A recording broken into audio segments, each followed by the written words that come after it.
चाहिँ जथाभावी हिसाबले चाहिँ गरेको हुनाले यो खालको क्राइसिस आयो र यसका लागि सबै चिजको चाहिँ पुनरावलोकन गर्नुपर्छ, पुनर्परिभाषित गर्नुपर्छ, पुनः संरचना गर्नुपर्छ भन्ने माग पनि संसारभरि बढेको छ र यो मागले एकदमै आन्दोलनहरू पनि ठाउँ ठाउँमा चाहिँ भइरहेछन् विकसित देशहरूमा पनि। अब हाम्रोमा पनि त्यो खालको असन्तुष्टिहरू चाहिँ आइरहेको देखिन्छ र अन्तमा मैले अब अरू क्षेत्रको चाहिँ कोभिड पछिको कोभिडले गर्दाखेरि यो कोरोना भाइरसको चाहिँ सङ्क्रमणले गर्दाखेरि परेका असरहरूको बारेमा धेरै ठुलो विश्लेषणहरू पोस्ट कोभिड एसेसमेन्टहरू गरिरहेछ। आर्थिक क्षेत्रमा परेका, व्यापारिक क्षेत्रमा परेका, सामाजिक क्षेत्रमा परेका र मलाई के लाग्छ भने यो जस्टिसको ल्यान्डस्केपमा पनि अब यसले के असर पार्यो त, चुनौतीहरू के हुन्। अब यसपछि चाहिँ जुन हिसाबले हामीले कन्भेन्सनल हिसाबले यो न्याय सम्पादन प्रक्रिया छ यसै अनुसार चल्न सक्छ कि अब यसको पनि पुनर्लेखन गर्नुपर्ने, पुनर्परिभाषा गर्नुपर्ने अथवा नयाँ किसिमले सोच्ने हो त। यो जस्टिस ल्यान्डस्केपको बारेमा पनि कम्प्लिटली चाहिँ एसेसमेन्ट गर्नुपर्ने, एकदमै होलिस्टिक एसेसमेन्ट गर्नुपर्ने चाहिँ अवस्था छ जस्तो लाग्छ मलाई यो कोभिडले गर्दाखेरि। अब अर्को चाहिँ अब मैले अलिकति मेलमिलापकर्ताको भूमिका, अब यो सन्दर्भमा हामीले अहिले चाहिँ मेलमिलापकर्ता मेडिएटरको भूमिका के हुन सक्छ भन्ने बारेमा पनि केही कुरा अब विषयवस्तुको हिसाबले पनि राख्नुपर्ने भएको हुनाले मैले यतातिर म अब अलिकति मैले म्याक्रो सिनारियोको कुरा गरेँ है, अब ग्लोबल सिनारियोको र अलिकति यसले परेको असरहरूको बारेमा।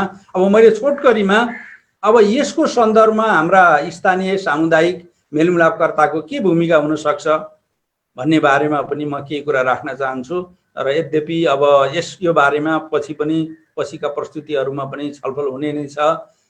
अब यो चाहिँ मलाई के लाग्छ भने मेलमिलापकर्ताहरूको भूमिकाको बारेमा हामीहरूले द्वन्द्वको बेलादेखि नै मेलमिलापकर्ताहरूले समाजमा, समुदायमा हामी कहाँ 10 वर्षे जुन द्वन्द्व भयो, सशस्त्र द्वन्द्व, त्यो बेलादेखि नै मेलमिलापकर्ताले चाहिँ शान्ति निर्माणमा, समुदायमा चाहिँ सौहार्दता निर्माणमा, मेलमिलाप गराउने काममा चाहिँ निकै ठुलो भूमिका खेल्दै आउनुभएको छ र अब त्यो भूमिका चाहिँ अहिले झन् त्यो अत्यन्त त्यो भूमिकाको आवश्यकता अझै चाहिँ बढेर गएको छ जस्तो लाग्छ।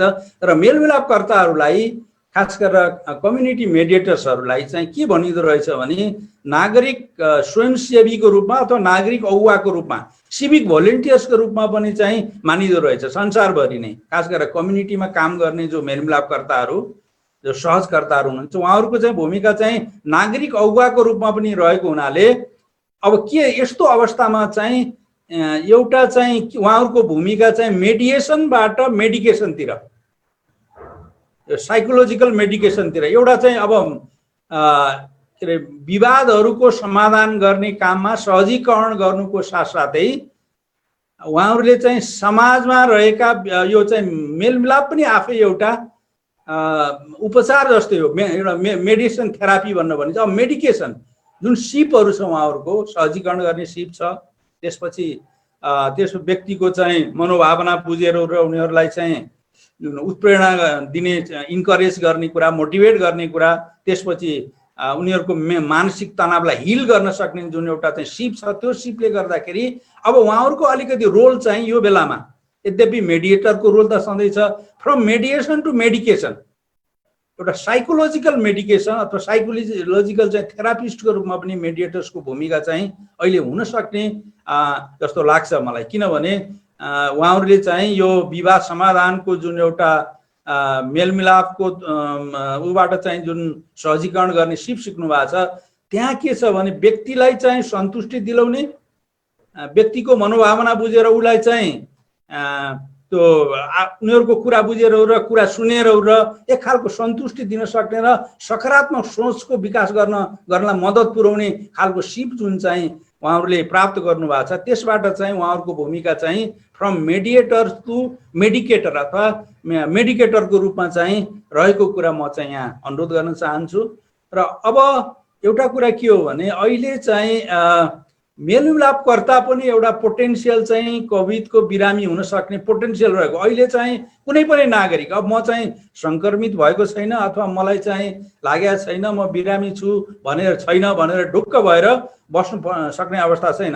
हामी सबै, मलाई लाग्छ यो चाहिँ अब अहिले लक्षण नदेखिएको अवस्थामा पनि यसको इन्फेक्सन हुनसक्छ भन्ने जुन खालको कुराहरू भएको छ, त्यसले गर्दाखेरि के देखिन्छ भने अब मेलमिलापकर्ता पनि आफै चाहिँ क्वारेन्टाइनमा हैन, अथवा कुनै एउटा चाहिँ तोकिएको क्वारेन्टाइनमा विशेष कारणले चाहिँ गाउँपालिका नगरपालिकाहरू वडा स्थित कुनै क्वारेन्टाइनमा बस्न नपरेको अवस्थामा सेल्फ क्वारेन्टाइन, हरेक नागरिक चाहिँ सेल्फ क्वारेन्टाइनमा बस्नुपर्ने अवस्था छ अहिले।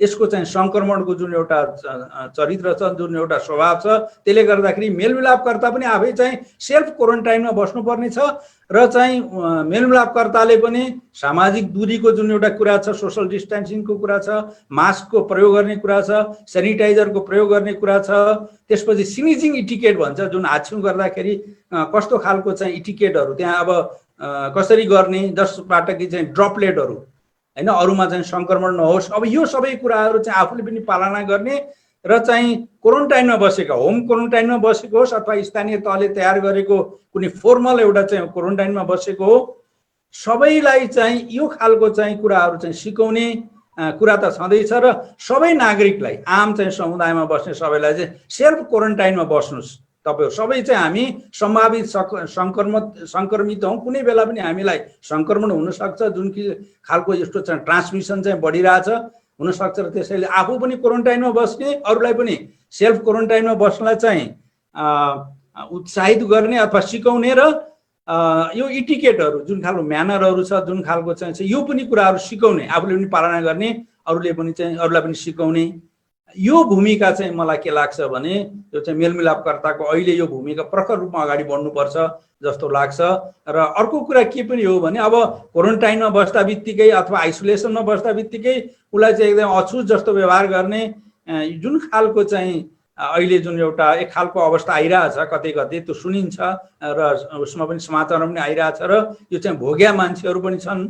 त्यसले गर्दाखेरि यो क्वारेन्टाइनमा बस्दा बित्तिकै, आइसोलेसनमा बस्दा बित्तिकै, सङ्क्रमित हुँदा बित्तिकै चाहिँ एकदमै त्यसलाई चाहिँ अछुतको रूपमा अथवा सामाजिक दृष्टिकोणले चाहिँ नेगेटिभ हिसाबले चाहिँ स्टेरियोटाइप गर्ने जुन खालको चाहिँ प्रचलन बढाएको छ, त्यसका विरुद्ध पनि मलाई लाग्छ के भने यो मेलमिलापकर्ताहरूले चाहिँ समाजको चाहिँ सकारात्मक दृष्टिकोण निर्माणका लागि पनि भूमिका खेल्नुपर्छ जस्तो लाग्छ। र अर्को कुरा चाहिँ यो मेलमिलापकर्ताको भूमिका मलाई के लाग्छ भने अहिले चाहिँ स्थानीय तहमा जस्तो क्वारेन्टाइनहरूको निर्माण भएको छ र कतिपय ठाउँहरूमा अब यस्तो पनि सुन्यो कि अब क्वारेन्टाइनहरू टर्चर च्याम्बर जस्तो एकदमै सुविधाविहीन चाहिँ क्वारेन्टाइनहरू बनाएर र चाहिँ स्थानीय तहमा अलिकति स्रोत साधनको उपयोगका सम्बन्धमा पनि, प्रयोगको सम्बन्धमा पनि धेरै प्रश्नहरू आइरहेछन् मिडियामा। त्यतातिर पनि मलाई लाग्छ के भने जो स्थानीय राहत कोष भनेर स्थानीय तहमा चाहिँ जो त्यो कोष चाहिँ जम्मा गरिएको छ, विभिन्न ठाउँबाट कन्ट्रिब्युसन भएको छ, सङ्घीय सरकारको तर्फबाट र प्रदेश सरकारको तर्फबाट पनि नगद तथा जिन्सीका रूपमा विभिन्न चिजहरू त्यहाँ गएका छन्। जहाँ जहाँ क्वारेन्टाइन छ त्यो ठाउँहरूमा चाहिँ कसरी क्वारेन्टाइन बनाएका छन्, मिनिमम मापदण्ड छ कि छैन र अलिक सुविधाजनक छन् कि छैन। किनभने के देखियो भने क्वारेन्टाइनमा बसेका मान्छेहरूको चाहिँ मृत्यु पनि भयो, किनभने क्वारेन्टाइन अरू खालको उपचार सुविधा पनि भएन र अलि धेरै आइसोलेसनमा बस्नेहरूको बरु चाहिँ उपचार हुने अलिकति डाक्टरको निगरानीमा पनि पुग्ने कुरा भयो।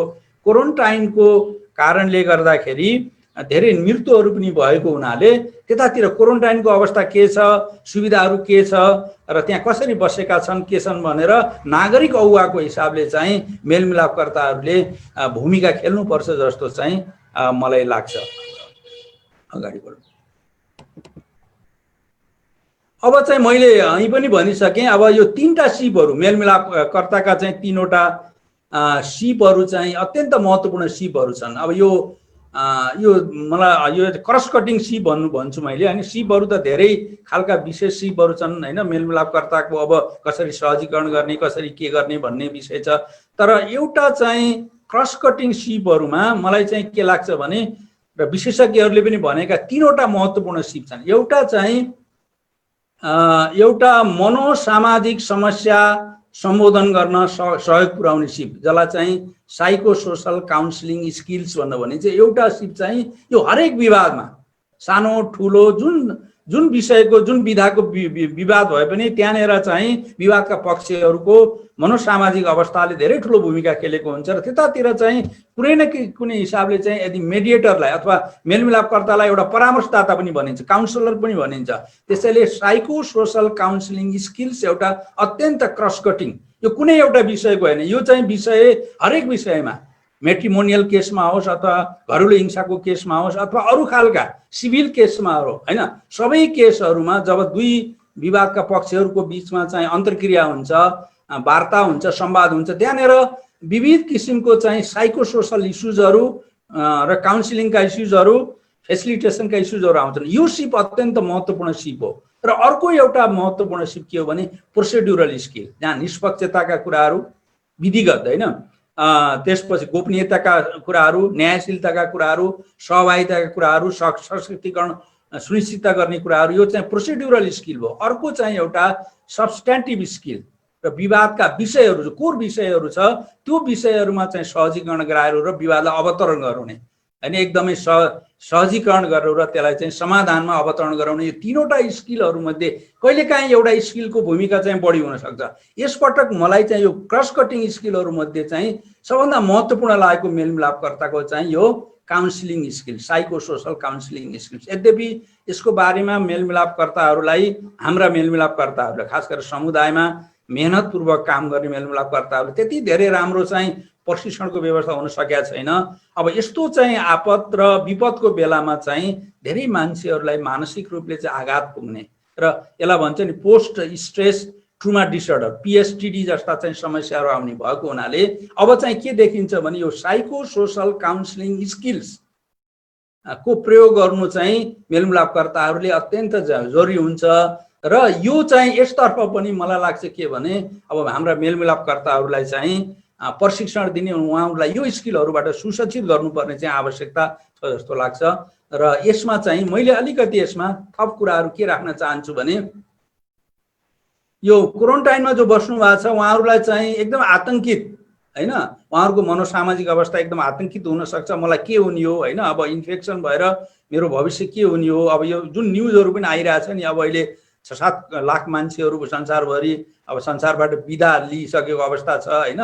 यो अत्यन्त चाहिँ अब यो यसले गर्दाखेरि जो समस्या छ, क्वारेन्टाइनमा बस्ने मान्छेहरू या आइसोलेसनमा बस्ने मान्छेहरू, खास गरेर क्वारेन्टाइनमा बस्ने मान्छेहरू लाई यो खालको चाहिँ मलाई इन्फेक्सन भइहाल्यो भने मेरो के हुने हो भनेर जुन किसिमको आतंकित छ, त्यसलाई चाहिँ अलिकति परामर्श दिएर र यो मानव मस्तिष्कका स्नायुविदहरूले मानव मस्तिष्कका दुईटा भाग हुन्छन् भनेर चाहिँ भनेका छन्।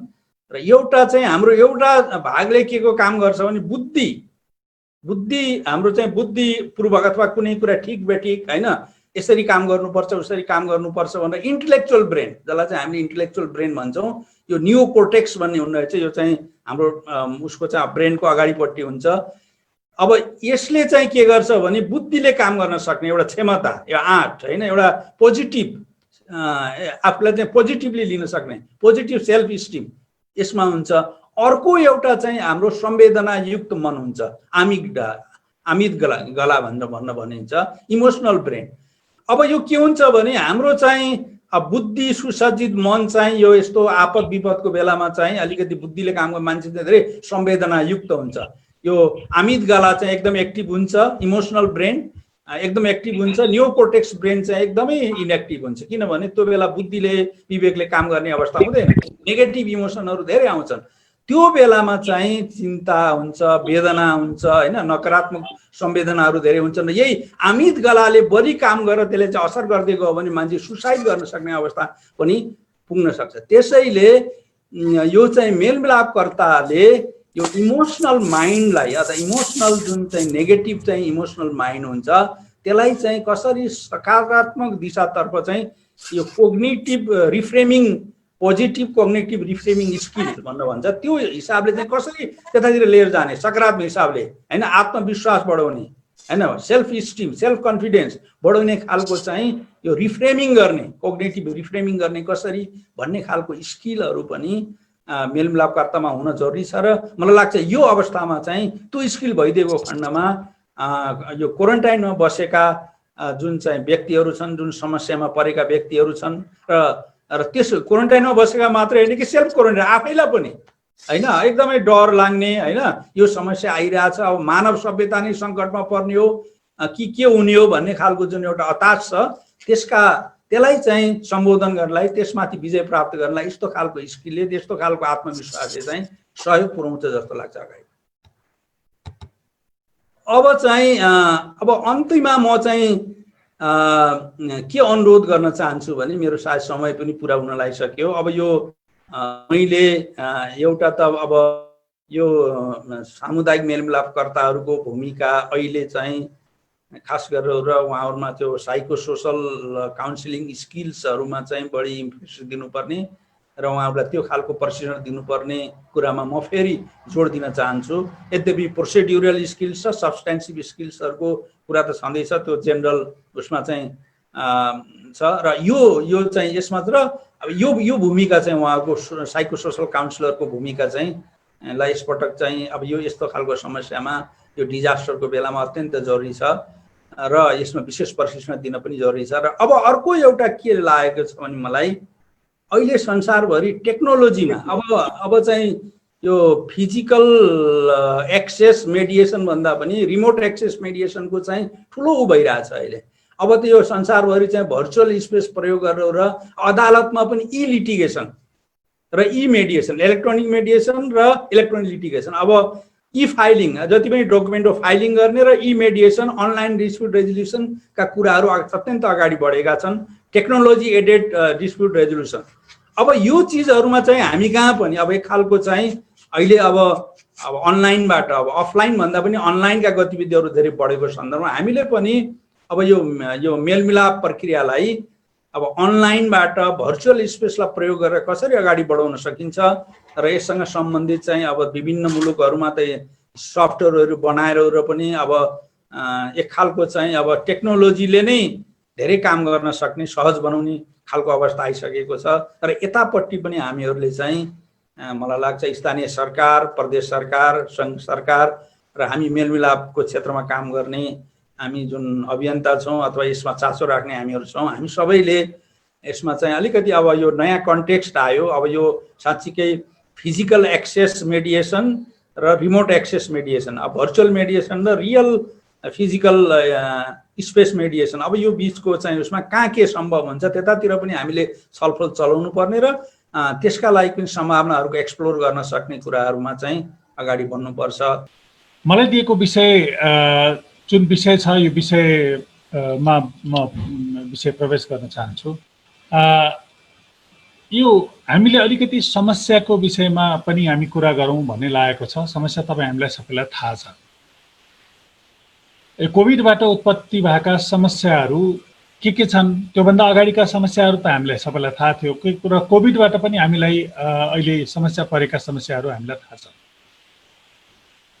विकास गतिहरू कोरोनाको पहिला त यसै मन्द थिए हाम्रो विकासका गति, झन् कोरोनाको कारणले बहाना भएको छ। अहिले विकासका गतिविधिहरू गर्नका लागि सरकारदेखि लिएर विभिन्न स्टेक होल्डरहरू जसले विकास निर्माणको काममा संलग्न छन् उनीहरूलाई कोरोना बहाना पनि भएको छ र कोरोनाले अप्ठ्यारो स्थिति बनाएको पनि हो। र अब हामीले कोरोनालाई जित्न सक्ने स्थिति अहिले तत्काल छैन र हामी त्यसको जोखिमबाट मुक्त भएका हाम्रो स्थिति छैन। जसलाई कोरोना लाग्यो, जसले कोरोनालाई जित्नुभयो, उहाँहरू बाहेक अरूलाई कोरोनाको भय अहिले पनि छ। अहिले पनि हामी जोखिममा छौँ। र यो स्थितिमा राज्य र हाम्रा नागरिकका हाम्रा प्राथमिकताहरू पनि बदलिएका छन्। राज्यले गर्नुपर्ने पहिलाका प्राथमिकताहरू र हामीले गरेका प्राथमिकताहरू जुन पहिले थिए त्यो अब चाहिँ बदलेको स्थितिमा छन्। नेपालको अर्थतन्त्र रेमिटान्स र परनिर्भरतामा आधारित छ। परनिर्भरता विभिन्न विदेशी एडदेखि लिएर विभिन्न किसिमका कुराहरू यस कुरोमा चाहिँ हाम्रो आधारित छ। र यस्तो अवस्थामा अहिले हामी के गर्दैछौँ भने यो परनिर्भर अर्थतन्त्र र रेमिटेन्समा आधारित अर्थतन्त्र अब कृषिमा आधारित अर्थतन्त्रतिर जानुपर्छ कि भनेर सरकारले धेरै तयारी गरेको सरकारका मन्त्रीहरूको कुरो हामी सुन्छौँ। त्यसबाट पनि हामीले देख्छौँ कि हामी अब नयाँ एरिया खोज्दैछौँ, नयाँ हाम्रो सर्भाइभलको हामीले बाँच्नका लागि नयाँ एरियाहरू हामीले खोज्दैछौँ भन्ने देखिएको छ। र यो कारणले कृषिमा लोड बढेको कारणले यो ग्रामीण इलाकामा मानिसको लोड बढ्दैछ। अब मानिसको चाप बढेको छ, अहिले बढेको छ। र अब कोभिड सकिएपछि विभिन्न ठाउँमा खुला होलान्, तर अब रोजगारीका अवसरहरू पनि विभिन्न अवसरहरू पनि गुमिएको स्थिति र धेरै रोजगारीको अवस्था विश्वभरि पनि त्यही स्थिति छ भन्दाखेरि त्यसले गर्दाखेरि मान्छेहरू सर्भाइभ गर्नु पर्यो, बाँच्नु पर्यो, सहरमा बसेर काम नपाइने भयो अनि आफै काम सिर्जना गर्ने कुराहरू र सरकारले पनि कृषिमै लोड दिने भन्ने कुरा गर्दैछ। र यो कोभिड पछि हामी जब गाउँमा बस्ने इत्यादि छ त्यो गर्दाखेरि हामीलाई प्राकृतिक स्रोतमाथिको हाम्रो निर्भरता अब बढ्छ। हाम्रो यसै त प्राकृतिक स्रोतमाथिको निर्भरता थियो, अब झन् बढ्ने स्थिति छ। किनभने अब वन जङ्गल हाम्रो सीमित सिँचाइका स्रोत साधनहरू थिए, भूमि थियो, यस्ता कुराहरू हामीले कतिपय मान्छेहरूले सहरमा आउँदाखेरि छोडेर गएको स्थिति थियो। अनि त्यत्तिकै वन जङ्गल हाम्रो पहाडतिरको भन्नुहोस् जसले छोडेर आउनुभएको थियो त्यहाँ वन जङ्गल हुर्केको स्थिति थियो। अब बसेर फेरि खेती गर्न जानु पर्दाखेरि जङ्गललाई फाँडेर गर्नुपर्ने स्थिति छ। अब यसले गर्दाखेरि उहाँहरू बस्न थाल्नुभयो भने उहाँहरूको सर्भाइभलको लागि जङ्गल चाहियो, वन चाहियो, यी सबै कुराहरू चाहिने भएको हुनाले प्राकृतिक स्रोतमाथिको निर्भरता पनि बढेको छ र दोहन पर्ने खतरा पनि हाम्रो अहिले छ। र अहिले विशेष गरी यो सामाजिक लान्छनाको स्थिति, अघि कलङ्कको कुरा गर्नुभएको थियो, कलङ्क वा लान्छना सामाजिक लान्छनाको कोरोनाको कारणले बढ्दै गएको स्थिति छ। मान्छेले एकअर्कालाई शङ्का गर्ने स्थिति छ। आजैको कुरा गर्दैछु, आज एकजना मेरो आफन्तले मलाई फोन गर्नुभयो, फोन गरेर म तपाईँकोमा आउँ कि नआउँ, तपाईँकोमा आउन अनुमति छ कि छैन भन्नु। हिजै एकजना आफन्त आउनु भएको थियो, आउनुभयो, आएर तपाईँको गेट बाहिर छु म, गेट खोलिदिनुहोस्, भित्र आउन चाहन्छु भन्नु। यो दुइटै सिनेरियोमा के हो भन्दाखेरि आफन्तहरू पनि म कहाँ आउनका लागि, मेरो क्लोज रिलेटिभहरू पनि म कहाँ आउनका लागि अनुमति लिने र मलाई आउँदाखेरि त्यो मान्छे आउँदाखेरि ती मान्छेहरू कति सुरक्षित छन्, कति बाहिर लखर हिँड्ने गरिरहेछन् कि छैनन्, सुरक्षित तरिकाले बसिरहेछन् कि छैनन्, त्यस्ता मान्छेसँग मात्रै म सङ्गत गर्न खोज्ने स्थिति भयो। अब यसले गर्दाखेरि के भयो भने मान्छेदेखि तर्सिने स्थिति अब बनिरहेछ। मान्छेदेखि तर्सिने स्थिति छ र मान्छेलाई यसले कोरोना बोकेको छ कि भन्ने लान्छना लाउने स्थिति पनि अब समाजमा बढेको छ। विदेशबाट आएको हुनाले यो कोरोना बोकेर आएको छ, यो कोरोना फैलाउने मान्छे यो भन्ने कुराहरू, वा विदेशीसँगको सम्पर्कमा छ, मिटिङदेखि लिएर विभिन्न ठाउँहरूमा सामाजिक सम्पर्कमा जान्छ, सामाजिक सम्पर्कमा गएको हुनाले यसले कोरोना बोकेको छ कि यो कोरोना वाहक हो कि भन्ने किसिमका लान्छनाहरू पनि लाग्ने र व्यक्तिप्रति अविश्वासको स्थिति बढ्दै गएको स्थिति देखिएको छ। उद्योगको कुरा गर्दाखेरि साना मझौला ठुला सबै उद्योगहरू प्रभावित छन्। यसले गर्दाखेरि रोजगारीको अवसर गुमेको स्थिति छँदैछ, यो हामीले गरेका छौँ। र अब चाहिँ हामीले स्थानीय सरकार र राज्य सङ्घीय सरकारले रोजगारीको अवसर सिर्जना गर्नुपर्ने छ, रोजगारीको प्रबन्ध गर्नुपर्ने छ। मान्छेलाई रोजगारी भएन भने मान्छेलाई खाना पिउनदेखि लिएर मान्छेको इन्गेज हुने जुन स्थिति हो, खाना पिउने एउटा आवश्यकताका यो निडको कुराहरू, निड फुलफिल गर्ने कुरा त छँदैछ, त्यो बाहेकका पनि मान्छेको अरू जुन इन्गेजमेन्ट हुनुपर्ने हो मान्छेले। हामी सामाजिक प्राणी भएको हुनाले, हाम्रा सामाजिक गतिविधिमा हामी संलग्न हुनुपर्ने भएको हुनाले हाम्रा यस्ता खालका गतिविधिहरूलाई सुचारू गर्नका लागि, यो सबै चिज गर्नका लागि हामीलाई रोजगारी आवश्यक छ। हामीलाई रोजगारी खालि के अरे व्यस्तताको लागि पनि र इन्गेज हुनको लागि पनि आवश्यकता छ। र राज्य र सङ्घीय सरकार र स्थानीय सरकारलाई पनि अब यो रोजगारी सिर्जना गर्नुपर्ने जिम्मेवारी छ। यदि रोजगारी सिर्जना हुन सकेन भने, अघि मुक्ति दाइले भनिसक्नु भएको थियो, चोरी लगायतका विभिन्न घटनाहरू घटिरहेछन्, मान्छेहरूसँग पैसा छैन, सञ्चित जति 4 महिनामा खाएर सकिसके, अब सञ्चित भएको स्थिति धेरैसँग छैन। र यो धेरैसँग सञ्चित नभएको स्थितिले गर्दाखेरि अब यदि रोजगारी र फेरि हामीले जीविकोपार्जनको लागि पनि केही गर्न नसक्ने हो भने यसले अर्को भय स्थिति समाजमा देखिने अवस्था देखिएको छ। त्यो खतरा चाहिँ हामीसँग छ। र श्रम बजारको खोजी र समस्या त हामीसँग सधैँ छ। अघि मैले सामाजिक कलङ्कको कुरा गरेको थिएँ। सामाजिक कलङ्कले गर्दाखेरि स्थिति कस्तो बन्यो भने तपाईँहरूलाई थाहा छ। अब सङ्क्रमित त भइ नै हाले। मेरो एकजना आफन्त हुनुहुन्छ जो सङ्क्रमित भएर हस्पिटलमा बस्नु भएको छ। उहाँको श्रीमती आइसोलेसनमा बस्नु भएको छ घरमा।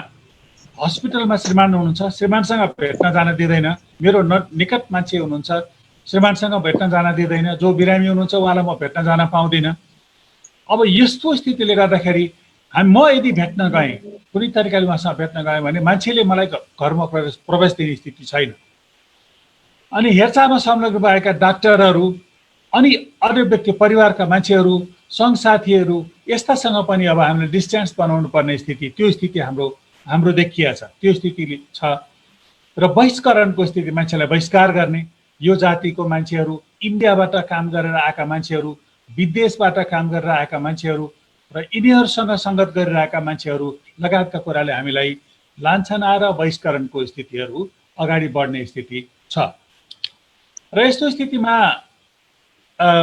सामाजिक रूपमा मानिसले जोखिमको अवस्था सबैसँग छँदैछ र यो हामी अहिले चाहिँ सबैभन्दा ठुलो डर, रोजगारी पनि हामीसँग छैन, विभिन्न किसिमका हामीसँग अवस्था छन्। अनि यस्ता अवस्थाबाट हामीलाई आफूलाई लाग्छ कि भन्ने डर वा हामी अब निसहाय भयौँ भन्ने डर र त्यसपछि गएर विभिन्न किसिमका डरले मानसिक समस्याहरू उत्पन्न भइरहेछन्। यी डरहरू छन् हामीसँग, विभिन्न डर, हाम्रो रोजगारीको डर होला, हाम्रो स्वास्थ्यको डर होला, हाम्रो परिवारको डर होला, हाम्रा विभिन्न किसिमका डरहरू अहिले छन् र यस्तो डरले पनि मानसिक समस्याहरू उत्पत्ति गरिरहेको छ। यसले सामाजिक समस्याको रूपमा पनि अगाडि बढेको स्थिति छ र सामाजिक सौहार्दता पनि अहिले घटिरहेको छ। मलाई विषय दिएको छ सामाजिक सौहार्दताका कुराहरू। सामाजिक सौहार्दता, हामी सामाजिक प्राणी भएको हुनाले समाजमा बसेर सौहार्दपूर्ण तरिकाले बस्नु पर्छ हामी।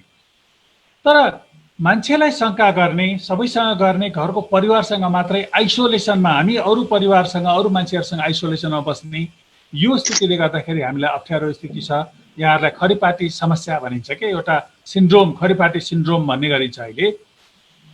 तपाईँले सुन्नुभयो होला, खरिपाटी चाइनाबाट आएको मान्छेहरूलाई खरिपाटीमा राख्ने भनेर सरकारले तयारी गरेको थियो। तर खरिपाटीको मान्छेहरू, खरिपाटीको वरपरको बासिन्दाहरूले उनीहरूलाई यहाँ हाम्रोमा बस्न दिनु हुँदैन भनेर उनीहरूले प्रोटेस्ट गरे, उनीहरूले बस्न दिनु हुँदैन भनेर विरोध गरे। विरोध जनाइसकेपछि पनि सरकारले त्यहाँ राख्ने तयारी थाल्यो, सरकारले फोर्स लगाएर पनि गर्ने भयो। अनि मान्छे डरले आफ्नो ठाउँ छोडेर बाहिर गए। पनि यसलाई खरिपाटी सिन्ड्रोम भनिन्छ। यो खरिपाटी सिन्ड्रोम अहिले विभिन्न ठाउँमा फैलिएको स्थिति छ। खरिपाटी समस्याले विभिन्न ठाउँमा छ। यसले सामाजिक सौहार्दता बदल्ने, बिथोल्ने खतरा छ। यो खरिपाटी सिन्ड्रोम भन्छौँ, किनभने यो पहिलो पटक मान्छेहरू डराएर, पहिलो पटक मान्छेले कोभिडको मान्छेहरूलाई हामीले हाम्रो अगाडि आउन नदेऊ भनेर प्रोटेस्ट गरेको स्थिति, यो स्थिति देखिया हुनाले अब यस्तो स्थितिमा चाहिँ अब सामाजिक सम्बन्धहरू टाढिने स्थिति छँदैछ। सामाजिक स्रोत र साधनको सीमितता हामीसँग छँदैछ। हामीसँग आवश्यकताहरू छन्, असीमित आवश्यकताहरू छन्। यस्ता आवश्यकताहरूलाई पनि हामीले हेर्छौँ। र यस्तो स्थितिमा मेलमिलापको महत्त्व के छ भन्दाखेरि, मेलमिलापको महत्त्व अघि मुक्ति दाइले भनिसक्नु भएको थियो। हामी मेलमिलापकर्ताहरू, पहिला 2-3टा कुराहरू हामीले बुझ्नु के जरुरी छ भने, हामी मेलमिलापकर्ताहरूको बहुव्यक्तित्व छ। हामी बहुव्यक्तित्व बोकेर बसिरहेछौँ। हाम्रो समुदायमा जहाँ बसिरहेछौँ, समुदायमा बसिसकेपछि समुदायको हामीबाट अपेक्षा छ, समुदायले हामीसँग के अपेक्षा गर्छ, हाम्रो पनि समुदायसँग अपेक्षा छ, हाम्रो विभिन्न मान्छेहरूसँग अपेक्षा छ। हामी समुदायमा बस्छौँ। समुदायमा बसेको हुनाले म समुदायमा बस्ने मान्छे, मेरो विविध व्यक्तित्वहरू म समुदायमा लिएर बसिरहेको हुन्छु। जस्तै उदाहरणको लागि, मलाई अघि परिचय गर्ने बेला भन्नुभयो वरिष्ठ अधिवक्ता भन्नुभयो। एउटा वरिष्ठ अधिवक्ताको व्यक्तित्व म बोकेर बस्ने भए, म परिवारको सदस्यको रूपमा मेरो परिवारभित्र छु। परिवारभित्रका मान्छेहरूसँग पनि विभिन्न मेरो परिवारका सदस्यहरू छन्। मेरो श्रीमती, मेरो छोरा, मेरो बुहारी, मेरो छोरी लगायतका मेरो परिवारका सदस्यहरू छन्। यो परिवारको सदस्यहरूसँग मेरो छुट्टा छुट्टै रिलेसन छ, मेरो छुट्टा छुट्टै सम्बन्ध छ। र यो छुट्टा छुट्टै सम्बन्ध, छुट्टा छुट्टै व्यक्तित्व धारण गर्छु म। र म एउटा समाजमा बसे भएको हुनाले सामाजिक प्राणीको व्यक्तित्व पनि मैले धारण गर्छु। म मेलमिलापकर्ता भएको हुनाले मेलमिलापकर्ताको व्यक्तित्व पनि धारण गर्छु। र म एउटा प्रशिक्षक भएको हुनाले प्रशिक्षकको पनि व्यक्तित्व धारण गर्छु। भन्दाखेरि यतिका धेरै व्यक्तित्व धारण गर्ने मैले गरिरहेको छु भने तपाईँहरू सबैले पनि यस्तै गरी विभिन्न व्यक्तित्व धारण गरेर बस्नु भएको छ। तपाईँहरूसँग विविध व्यक्तित्व छ र यो विविध व्यक्तित्वलाई प्रयोग गर्दाखेरि हामीले सामाजिक, विशेष गरी यो मेलमिलापकर्ताको रूपमा काम गर्दाखेरि हामीले कुन व्यक्तित्वको प्रयोग गर्छौँ त भन्दाखेरि हामीले शान्ति निर्माताको व्यक्तित्व प्रयोग गर्छौँ। हाम्रो समाजमा शान्ति निर्माण गर्नका लागि, द्वन्द्व रूपान्तरण गर्नका लागि, विवाद समाधान गर्नका लागि हाम्रो त्यो व्यक्तित्वलाई हामीले प्रयोग गर्छौँ। सँगसँगै हामी समाजको व्यक्ति पनि भएको हुनाले सामाजिक काममा पनि हाम्रो संलग्नता हुन्छ। त्यो सामाजिक काममा रहने संलग्नतालाई पनि अर्को व्यक्तित्व, हाम्रो सामाजिक व्यक्तित्वको हिसाबले हामीले त्यो व्यक्तित्व प्रयोग गर्छौँ। र यस्ता विविध व्यक्तित्व हामीले प्रयोग गर्न सक्ने भएको हुनाले हामी मेलमिलापकर्ताको रूपमा हामीले समाजमा शान्ति सुरक्षा कायम गर्नका लागि, समाजमा रोजगारीको कारणले दुईटाको बिचमा झगडा भयो। उदाहरणको लागि अब गाउँमा मेरो खेत थियो, मानौँ एकछिनलाई तपाईँहरू मान्नुहोस्, मेरो खेत थियो, म सहरमा जागिर खान या विभिन्न काम गर्न म सहरमा गएको थिएँ। म बाहिर आएको बेलामा मेरो खेत त कसैले लगाइरहेको थियो, कसैले मेरो खेतलाई संरक्षण गरिरहेको थियो, कसैले जिम्मा लिइरहेको थियो। अब मेरो रोजगारी गयो, म त्यो खेतमा काम गर्न जान चाहन्छु। काम गर्न जान चाहँदाखेरि पहिलेदेखि जसले 2-4 वर्ष मेरो खेतमा काम गरिराख्नु भएको छ उहाँलाई म विस्थापित गर्ने भएँ। विस्थापित गर्दाखेरि उहाँ र मेरो बिचमा समस्या निस्किने भयो, जन्मिने भयो। यस्ता खालका विविध समस्याहरू हामी स्थानान्तरण भएर गएर हामी फेरि आफ्नो पुरानो थाक तलोमा जाने वा नयाँ ठाउँमा जाने जुनसुकै स्थितिमा पनि हामीलाई यस्ता खालका नयाँ समस्याहरू देखिने स्थिति हुन्छ। र यस्ता खालका समस्याहरू कोरोनाको कारणले उत्पत्ति भएका, अघि मुक्ति दाइले भन्नुभएको जस्तै विभिन्न जुन समस्याहरू छन्, यस्ता समस्याहरू यदि समाजमा रहिरह्यो भने, समस्या रहने भनेको यहाँहरूलाई जानकारी छ, समस्या भने के हो भने यो भनेको बारुद बोकेको बम हो। जो समस्या बोकेर बसिरहेछ नि, मान्छेले समस्या बोकेर बसिरहेछ भने उसले बम बोकेर बसिरहेछ भने ठान्नुहोस्। यो बम बोकेर बसेको स्थितिलाई के हुन्छ भने त्यो बम बोकेको छ, समस्या बोकेको छ, त्यो समस्याको समाधान भएन। समस्याको समाधान भएन भने समस्याको समाधान गर्नका लागि उसले विविध उपायहरू खोज्छ। त्यो उपायभित्र अप्रिय उपायहरू, हिंसाका उपायहरू पनि हुन सक्छन्।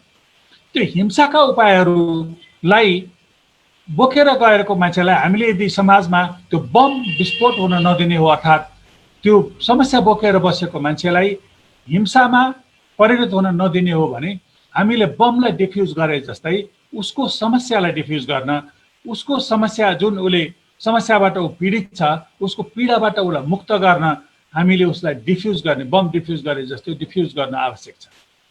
र यो डिफ्युज गर्ने मान्छेको समस्यामा बोकेका मान्छेहरूलाई समस्याबाट मुक्त भएर समस्यालाई कसरी समाधान गर्ने हो भन्ने कुराहरू सोच्न लगाउने, खोज्न लगाउने, यो समस्याको कारक के हो, यो समस्या के कारणले उत्पत्ति भयो र यो समस्याको समाधान कसरी हुन सक्छ भन्ने कुराहरू खोज्नका लागि पक्षलाई उत्प्रेरित गर्ने मान्छे भनेको मेलमिलापकर्ता मात्रै हुन्।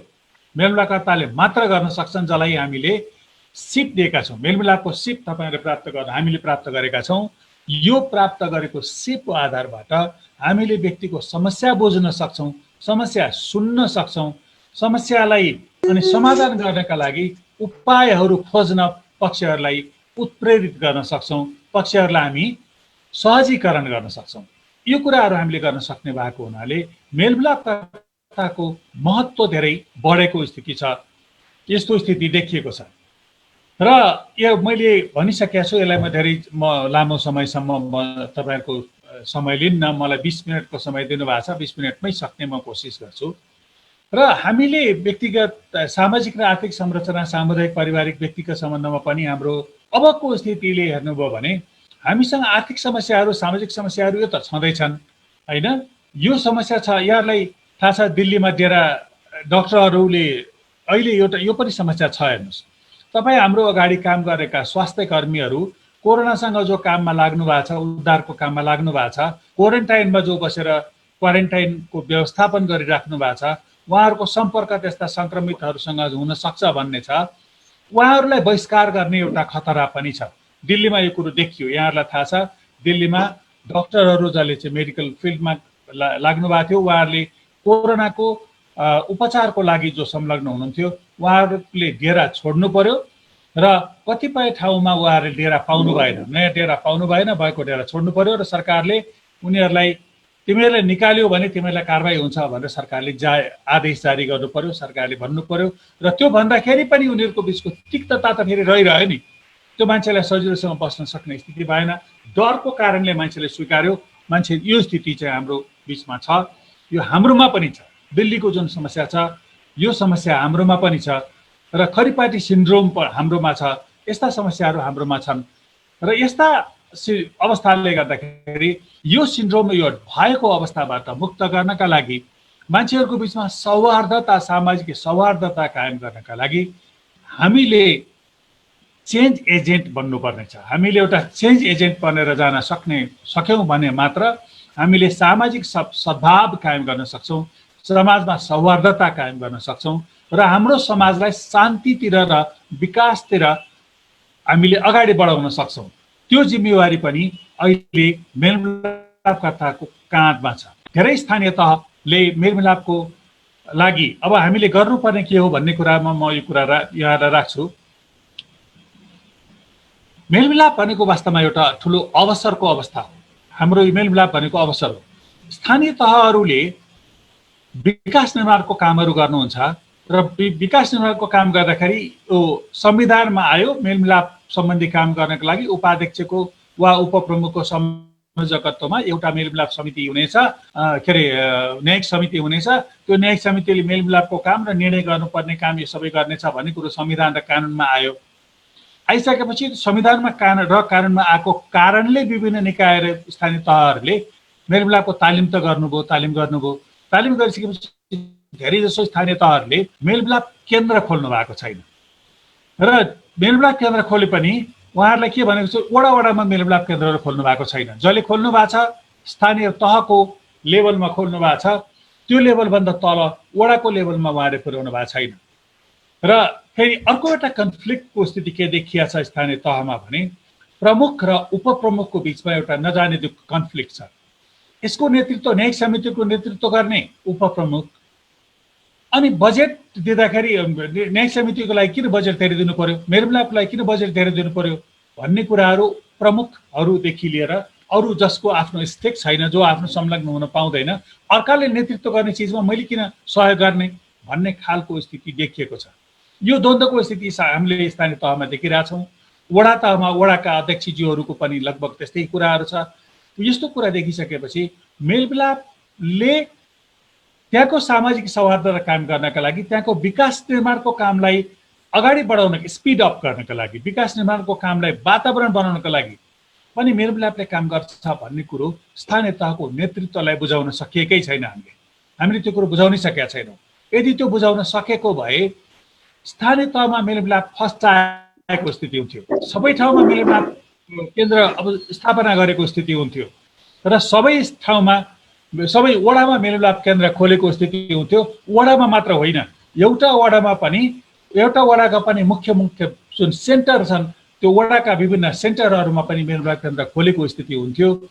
त्यो स्थिति नहुनुको पछाडि के भयो भने मेलमिलाप के हो भन्ने कुराहरू र मेलमिलापले के फाइदा दिन्छ भन्ने कुराहरू बोध गर्न नसकेको स्थिति हो। र यो बोध गर्न नसकेको स्थितिमा हामी पनि दोषी छौँ। हामीले पनि बुझाउन सकेनौँ। हामी मेलमिलापको अभियन्ता भनिरहेछौँ, मेलमिलापको क्षेत्रमा काम गरेर हामीले धेरै समयदेखि काम गर्ने भनेर भनिरहेछौँ। मेलमिलापको छाता सङ्गठन चलाउने नेतृत्व गर्ने मान्छे हामी भनिरहेछौँ। भन्नुहोस्, म पनि कुनै बेलामा म मेलमिलापको सङ्गठनसँग म आबद्ध थिएँ। म अहिले कुनै पनि सङ्गठनसँग आबद्ध छैन। म स्वतन्त्र रूपमा म आबद्ध छु। स्वतन्त्र मेलमिलापकर्ताको अभियन्ताको रूपमा म कार्यरत छु। तर जो हामी लागिराखेको मान्छेहरूले हामीले के कुरो बुझाउन सकेनौँ, स्थानीय तहको नेतृत्वलाई के कुरो बुझाउन सकेनौँ भने मेलमिलापले हाम्रो विकास निर्माणको स्थितिमा मद्दत गर्छ।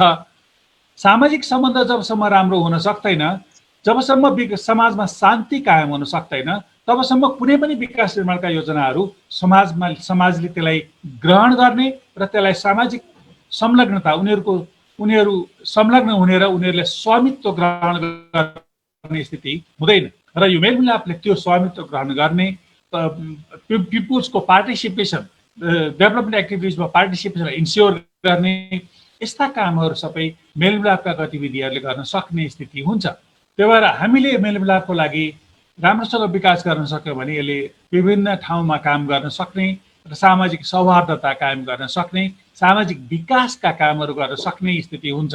र मेलमिलाप भनेको वास्तवमा स्थानीय विकासको आधार हो भन्ने कुरालाई हामीले बुझाउन सक्नुपर्छ। सामाजिक र हाम्रो व्यक्तिगत समस्या समाधानमा यो सामाजिक समस्या समाधानका लागि पनि यसले काम गर्छ, व्यक्तिगत मात्र होइन। सामाजिक समस्या समाधान गर्नका लागि पनि यसले काम गर्छ, व्यक्तिगत समस्या समाधान गर्नका लागि पनि काम गर्छ। त्यो भएर यो सामाजिक यो स्थानीय विकासको आधार हो भन्ने कुराहरू स्थानीय तहलाई बुझाउन सकेको स्थिति छैन। सामाजिक सौहार्द कायम गर्ने मेलमिलापबाट राम्रो अवसर बन्न सक्छ। सामाजिक र व्यक्तिगत सम्बन्धको पुनर्स्थापनाको लागि व्यक्तिगत सम्बन्ध अहिले जुन बिग्रेका कलङ्कको स्थिति, लान्छनाको स्थिति, यस्ता जुन विभिन्न अप्ठ्यारा अवस्थाहरू छन् र भोलि समाजमा गएका नयाँ खालका द्वन्द्वहरू, नयाँ खालका विवादहरू हाम्रो समाजमा जुन देखिने स्थिति अब कोरोनापछि, र यस्ता कुराहरूमा चाहिँ हामीले सामाजिक सम्बन्धलाई पनि पुनर्स्थापित गर्नुपर्ने, व्यक्तिगत सम्बन्धलाई पनि पुनर्स्थापित गर्नुपर्ने र सहकार्यको वातावरण बनाउनका लागि मेलमिलाप नै सर्वोत्तम उपाय हो भन्ने कुरा। मेलमिलाप सर्वसल्लो बनाउनको लागि सरकार र स्थानीय सरकारहरूको प्राथमिकता हुनुपर्छ। स्थानीय सरकारले त्यसलाई प्राथमिकताको रूपमा राखेको छ, तर कतिपय कुराहरू के भने उहाँहरूले कति हृदयदेखि त्यो कुरालाई बुझेर, कति त्यो कुरालाई आत्मसात गरेर गर्नुभएको छ भन्ने कुरा नै महत्त्वपूर्ण कुरा हो। जसले आत्मसात गरेर मेलमिलापले राम्रोसँग गर्न सक्यो भने बुझ्नु भएको छ, उहाँहरूले मेलमिलापबाट लाभ लिनुभएको छ। जसले आत्मसात गर्नु भएको छैन र खालि यो मेलमिलापको लागि नै मेलमिलाप गर्ने हो, तालिमको लागि तालिम गर्ने भने जस्तो हामीले गरिरहेछौँ, त्यस्तो गर्ने स्थिति छ भने त्यस्तो स्थितिमा चाहिँ उहाँहरूले बढी लाभ लिन सक्ने स्थिति हुन्न, त्यस्तो स्थिति छैन। त्यो भएर अब हाम्रो स्थिति के छ भने हामी कोरोनाबाट मुक्त भएर हामी बस्न सक्छौँ भन्ने कुरो कल्पना नगर्नुहोस्। त्यो भएर मान्छेले भन्छन् अब नर्मल स्थिति, पहिलेको स्थिति हुनै सक्दैन भनिन्छ। नर्मल हुँदैन, अब न्यू नर्मल हुन्छ, नयाँ चिज बन्छ, नयाँ सामान्यीकरण हामीले गर्नुपर्छ, परिस्थितिलाई सामान्यीकरण गर्नुपर्छ र हामी कोरोनासँग जुधेरै, कोरोनासँग जोगिएरै बाँच्नुपर्ने स्थिति छ। कोरोना हाम्रो समाजमा रहन्छ र यो कोरोनासँग जोगिएर बाँच्नुपर्ने स्थिति छ र यसका लागि हामी सामाजिक सौहार्दता निर्माण गर्नुपर्ने अवस्था छ र यसका लागि मेलमिलापले निकै धेरै काम गर्न सक्छ भन्ने कुराहरू यहाँसँग राखेँ। पर्ने थप सिपहरू के हुन सक्छ भन्ने विषयमा जुन विषयवस्तु मलाई दिनुभएको छ, यही विषयमा सन्दर्भमा म चाहिँ जोडिन चाहन्छु। अब अहिले हेर्ने हो भने अहिलेको अवस्थामा मेलमिलाप गर्दा मात्रै नभएर आफैमा पनि एउटा भिक्टिम, पीडित र पीडक पनि हो। किन भनेर भन्दाखेरि यो कोभिड-19ले मेलमिलाप गर्दालाई पनि आफैलाई चाहिँ एउटा पीडित पनि बनाइरहेको छ। एउटा आर्थिक क्षेत्रमा भयो, सामाजिक क्षेत्रमा भयो, स्वास्थ्यको क्षेत्रमा भयो, सबैमा र एउटा पीडक पनि बनिरहेछ। किन भनेर भन्दाखेरि हामीले यहाँ देख्यौँ जस्तो यहाँ चाहिँ केमा चाहिँ यस्तो भइरहेछ भनेर भन्दाखेरि जस्तो क्वारेन्टाइनहरू बनाउने बेलामा हामीलाई पनि कतै यो कोभिड-19ले हामीलाई पनि भेट्ने त होइन भनेर त्रसित मानव चाहिँ मनस्थिति बनेको छ। यो अवस्थामा पनि हामीले त्यहाँ पनि हामी एउटा पीडकको हिसाबले बनाउन नदिने, हाम्रो पनि जीव जहानको चाहिँ अब सुरक्षा हुनुपर्छ भन्ने विषयमा अगाडि बढिरहेको अवस्था छ। अर्को चाहिँ कोभिड लागेरै अब जसको चाहिँ मृत्यु भयो, मृत्युको चाहिँ दाह संस्कारको व्यवस्थापन गर्ने ठाउँमा पनि गएर हामी फेरि हाम्रै क्षेत्रमा पनि आइरहेछ भनेदेखि हामी पनि त्यहाँ एक किसिमले त्यसको चाहिँ एउटा सरकारवाला भएर हामी उपस्थित भएका छौँ। त्यसले गर्दा पनि त्यसमा चाहिँ आएको छ। र अर्को चाहिँ अस्पताल क्षेत्र छ, हामी धेरै यसो सहरी क्षेत्रमा अथवा चाहिँ स्वास्थ्य चौकीहरू भएको ठाउँमा पनि हामी एउटा चाहिँ त्यसमा छौँ। त्यसले गर्दा पनि हामी एउटा मेलमिलाप गर्दा पनि एउटा पीडित पनि हो र पीडक पनि भएर निस्किएका छौँ। यसले गर्दाखेरि म मेलमिलापको सन्दर्भमा सम्पूर्ण मेलमिलापकर्ताहरू एउटा चाहिँ सरकारवाला पक्षको रूपमा चाहिँ उपस्थित अथवा चाहिँ हामी चाहिँ उभिएका छौँ भन्ने मलाई लाग्छ। र यो चुनौती जुन चाहिँ यो चुनौती छ, यसलाई अवसरमा बदल्न खोज्नु पनि एउटा महत्त्वपूर्ण सिप हो। सिपको हिसाबले गर्ने हो भने यो जुन चुनौती हो, यो समस्या हो, समस्यालाई पनि पार गर्दै यसलाई अवसरमा बदल्न खोज्नु भनेको एउटा महत्त्वपूर्ण सिप हो। यो सिप चाहिँ आज हाम्रो चाहिँ श्रीकृष्णजीको पहलमा तनहुँबाट यो चाहिँ सुरुवात भएको छ। यो नै महत्त्वपूर्ण एउटा सिप हो मेलमिलापकर्ताको लागि। मैले धेरै साथीहरूलाई यहाँ चाहिँ जोइन हुनको लागि मैले आग्रह गरेको थिएँ। साथीहरू अझै पनि जोइन हुन सकिरहनु भएको छैन। मलाई मोबाइलमा म्यासेज आइरहेछ, कसरी जोइन हुने, कसरी जाने, यसलाई चाहिँ कसरी अपडेट हुने, हामी कहाँबाट जान सकिन्छ, एकदम इन्ट्रेस्टेड साथीहरू हुनुहुन्छ। भन्दै पनि के हो भने यो चाहिँ प्रविधिमा जुझ्न नसकेपछि पनि एउटा चाहिँ अवसरलाई हामीले चाहिँ आएको अवसरलाई हामी गुमाउनु पर्दो रहेछ। त्यसले गर्दाखेरि यसमा जान सक्नु पनि एउटा हाम्रो लागि आवश्यक पर्ने महत्त्वपूर्ण सिप हो भन्ने मलाई चाहिँ लागिरहेछ। यो अहिले हामीले एउटा अर्को सिपको चाहिँ प्रविधि सिपको हामीले प्रयोग गरिरहेछौँ। अब यसमा हेर्ने हो भने अब अघि नै मुक्ति सरले पनि जोडिसक्नु भएको छ, अनि हाम्रो कुमार सरले पनि जोडिसक्नु भएको छ। यो विषयहरूलाई दोहोरिन सक्ला थोरै, तर म चाहिँ यसलाई नदोहोरिने हिसाबले चाहिँ म अगाडि बढ्न चाहन्छु।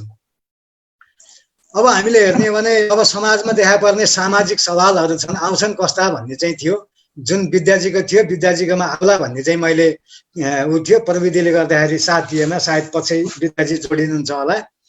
र अनि अर्को चाहिँ के हो, देखा पर्ने अब समाजमा देखा पर्ने सामाजिक सवालहरूलाई एउटा त हामीले पहिचान गर्न सक्नुपर्छ। यो सवाल कस्तो आइरहेछ र अनि हामीले चाहिँ यसलाई कसरी अगाडि बढ्न सकिन्छ भन्ने छ। यसमा चाहिँ एउटा साइकोलोजिकल समस्या छ, यसमा विवादका पक्षहरूको मनोविज्ञानको कुरा छ, जुन अघि हाम्रो मुक्ति सरले यसलाई जोडिसक्नु भएको छ। योभन्दा पछाडि केशरी श्रीमानले पनि यसलाई अझै राम्रोसँग थप प्रश्न पार्नुहुनेछ। र अर्को मानव व्यवहार छ। हामी, मैले अघि नै भनिसकेँ, हामी मेलमिलापकर्ता हो, समाजको एउटा सामाजिक अभियन्ता पनि हो। तर यसले कोभिड-19ले हामीलाई चाहिँ के गरिरहेको छ भन्दा एउटा पीडक र पीडितको रूपमा पनि यसले हामीलाई त्यहाँ चाहिँ बाट अछुतो राख्न सकेको छैन। त्यसले गर्दाखेरि कुन अवस्थामा हाम्रो व्यवहार चाहिँ मानव व्यवहार कहाँ प्रकट हुन्छ भन्ने कुरा हामीले जान्नु जरुरी छ। अर्को चाहिँ विवादका पक्षहरूले देखाउन सक्ने सम्भावित अप्ठ्याराहरू। अब जानी जानी पनि एउटा चाहिँ डर्टी ट्रिक्स अथवा चाहिँ कहिले भिक्टिम भएर आइदिने, कहिले चाहिँ त्यसको चाहिँ अब पीडक बनेर देखा पर्ने, यो विभिन्न खेलहरू हुन सक्छन्। विवादको पक्षले यस्ता खेलहरूले गर्दाखेरि मेलमिलापकर्ता र मेलमिलाप प्रक्रियालाई नै कतातिर लैजान्छन् भन्ने कुरा हामीले मेसो पाउँदैनौँ। ती कुराहरू पनि हामीले धेरै ख्याल गर्नुपर्ने कुरा हो। र अर्को मेलमिलापकर्ताले अपनाउनु पर्ने थप सिप र क्षमताको विषयमा पनि हामीले अलिकति कुरा गऱ्यौँ। म यसलाई अहिले जोड्दिनँ, किनभने धेरै यहाँ मेलमिलापको तालिम लिएको साथीहरू हुनुहुन्छ र मेलमिलाप तालिमको नलिएको साथीहरू जो हुनुहुन्छ, उहाँहरूले पनि यो बट्ना वाट्ना माट्ना जोपाका कुराहरूलाई विभिन्न क्षेत्रमा रहने तालिमलाई पनि हामीले यसमा चाहिँ समावेश गरेर अगाडि बढिसकेको छ। र यो विशेष गरेर मेलमिलापको क्षेत्रमा काम गर्नेहरूलाई यो सिपको बारेमा धेरै जानकारी भएको हुँदा मैले यसलाई अहिले छोटो समयमा यसलाई जोडिनँ, किन भन्दा यो दोहोरिन्छ भनेर।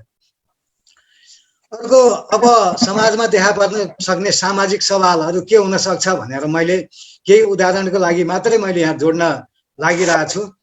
अब स्वास्थ्यका समस्याहरू आउँछन् जुन अहिलेसम्म देखा परेका थिएनन्, जुन चाहिँ व्यक्तिगत र सामाजिक कुराहरू हुन्छन्, जस्तो स्वास्थ्य चौकीको प्रयोग गर्ने, अनि त्यसपछि अस्पतालमा जाने कुराहरू भए। अहिले बिरामी हुँदा पनि हामी अस्पताल गइया छैन, किन भन्दा त्यहाँबाट चाहिँ प्रवाह हुने सेवाहरू चाहिँ कतिपय रोकिएका छन्, कतिपय चाहिँ सेवा प्रवाह हुँदा हुँदै पनि हामीहरू डर र त्रासमा बसिएको छ। अनि सुरक्षित वातावरण सरसफाइको कुराहरू चाहिँ छ।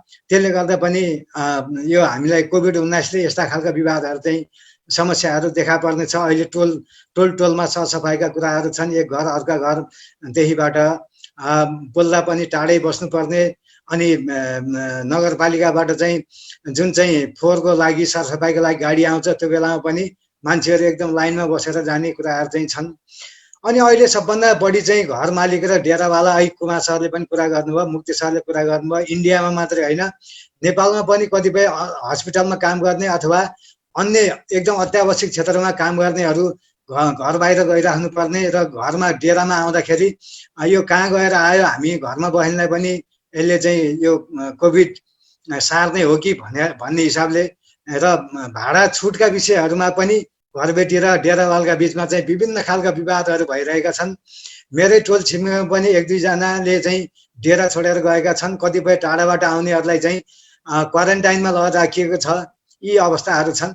स्थानीय सरकार र नागरिकको जिम्मेवारीको विषयमा पनि अब यहाँ चाहिँ कुरा उठिरहेको छ। स्थानीय सरकारले जिम्मेवारी लिएर राहत वितरणदेखिका कुराहरू चाहिँ आइसकेका छन्। शक्ति असन्तुलनको स्थिति छ। कतिले रात दोहोरो तिहोरो पाइसकेका छन्, कतिले एकपटक पनि नपाएको अवस्थाहरू छ। सामाजिक तथा सांस्कृतिक परिवेश छ। यहाँ चाहिँ चाडपर्वहरूदेखिबाट सबै कुराहरू चाहिँ आइरहेको यो अवस्था छ। सामाजिक सांस्कृतिक परिवेशका कुराहरूले छ। लकडाउनमा हिंसा र यो डोमेस्टिक भाइलेन्स घरेलु हिंसाका समस्याहरू चाहिँ धेरै देखा परेका छन्। यी हिंसाका घटनाहरू हामीले चाहिँ सञ्चार माध्यममा पनि देखिएका छ। रोजगारदाता र श्रमिकका बिचमा छन्। श्रमिकहरूले चाहिँ तलब पाउनुपर्छ, पुरा तलब पाउनुपर्छ भन्ने छ, काममा जान पाउनुपर्छ भन्ने छ रोजगारदाताले। हामीले बजारीकरण गर्न नसकेको अवस्थामा हामीले कसरी चाहिँ अब श्रमिकलाई ज्याला दिने भन्ने छ। ऋणी र साहुका बिचमा पनि अब ऋणीले साहुको चाहिँ ब्याज तिर्न सकिरहेको छैन, सामा तिर्न सकेका छैन। अहिले चाहिँ यो ब्याङ्किङ क्षेत्र, यो सहकारी क्षेत्र र ऋण लिने असामीहरूका बिचमा पनि यस्तै खालको विवादहरू हाम्रो समाजमा परिवेशमा चाहिँ देखिएको छ। एउटा सामान्य उदाहरण मात्रै हो। यहाँ चाहिँ सयौं विवादहरू आउन सक्छन्। मैले चाहिँ सामान्यतया देखेको विवादलाई यहाँ चाहिँ एउटा कोडिङ गर्न खोजेको मात्रै हो। अब साथीहरूले अहिले छलफलको बेलामा अझ बढी ल्याउन सक्नुहुनेछ।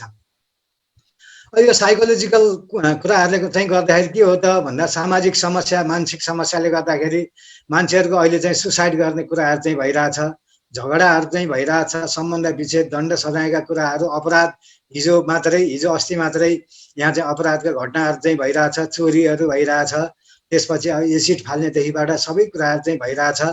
यहाँ चाहिँ मानिसहरू रिसाउने, चिन्तित हुने, अब दोषी महसुस गर्ने, अशान्त दिमागहरू कराउने, यताउता यी समस्याहरू चाहिँ समाजमा चाहिँ देखिसकेका छन्। यो सामाजिक समस्या हो।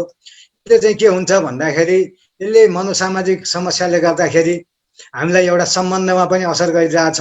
हाम्रो चाहिँ दिमागले, माइन्डले चाहिँ काम गरिरहेको छैन। के गरौँ, कसो गरौँ, के गर्ने होला भन्ने भइरहेछ। शारीरिक रूपमा शिथिलताहरू बढ्दै गइरहेछ। यसले गर्दा समाजमा अथवा घर परिवार परिवेशमा देखिने व्यवहारहरूमा परिवर्तन देखिएछ। त्यसले गर्दाखेरि फेरि पुनः सम्बन्धगत कुराहरूमा चाहिँ यसले असर गरिरहेछ। यी चाहिँ सामाजिक असरहरूलाई चाहिँ हामीले लिन सक्छौँ।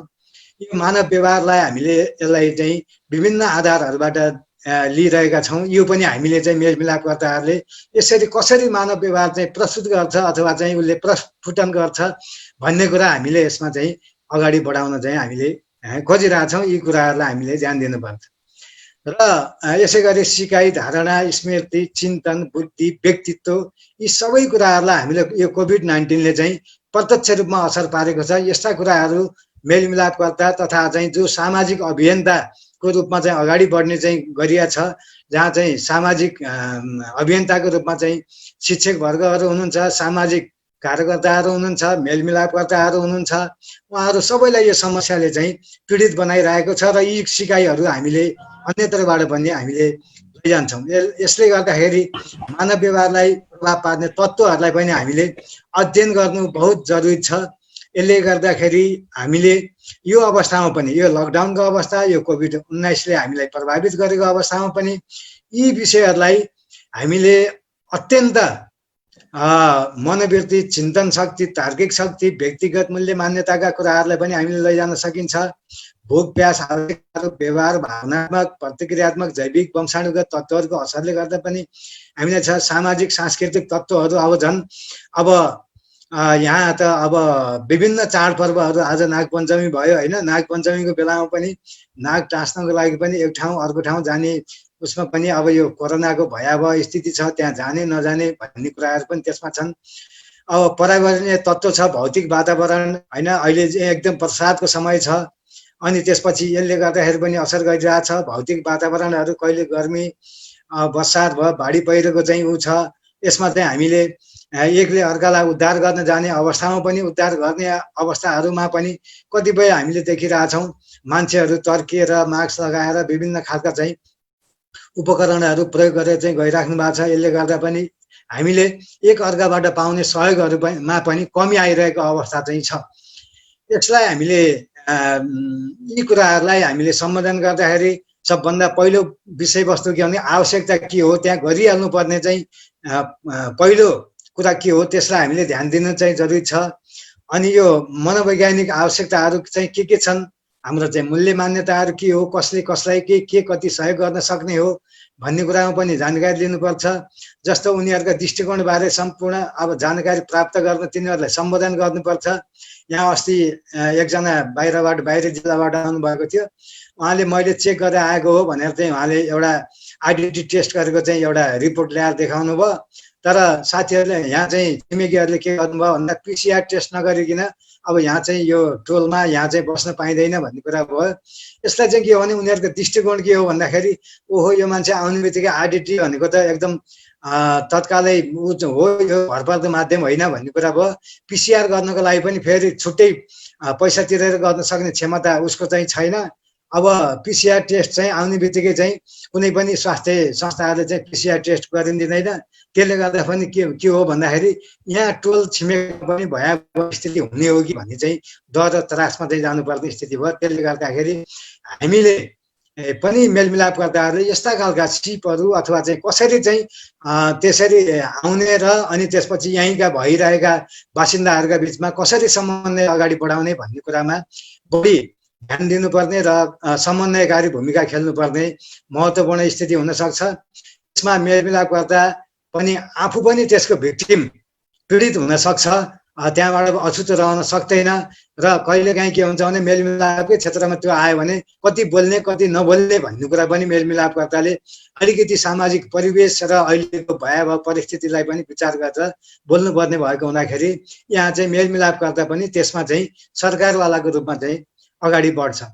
यसले गर्दाखेरि के हो भन्दाखेरि अब यहाँ चाहिँ आएर एक्स्ट्रा स्किलको रूपमा हेर्ने हो भने अहिले पूर्व तयारी र मेलमिलाप प्रक्रियाकोमा जानकारी गराउने अवस्था हुनुपर्छ। किन भन्दा मेलमिलापको पूर्व तयारी अहिलेको यो कोभिड-19को अवस्थामा हामीले जसरी सहज तरिकाले अगाडि गर्थ्यौँ यो चाहिँ अहिले सामाजिक तथा व्यक्तिगत चाहिँ दूरी कायम गरेर यसलाई भौतिक व्यवस्थापन र सुरक्षित प्रक्रियाहरू अवलम्बन गराउने, मास्क लगाउने, सेनिटाइजर लगाउने, अनि साबुन पानीले हात धुने व्यवस्थाहरू भए, शौचालय र पानीको प्रयोग स्वास्थ्यका कुराहरू भए, अनि सुनाई सिपको प्रयोग भनेको एकदम महत्त्वपूर्ण कुराहरू चाहिँ छ। अनि सवाल पहिचान अहिलेसम्म के भइरहेछ भन्दाखेरि पक्षहरूले कुरा गरिरहेछन् अनि सवाल पहिचान गर्न नसकेर एउटा विषयवस्तु उठान भएको कुरा अर्को विषयवस्तुतिर गइरहेको अवस्थाहरू हुनसक्छ।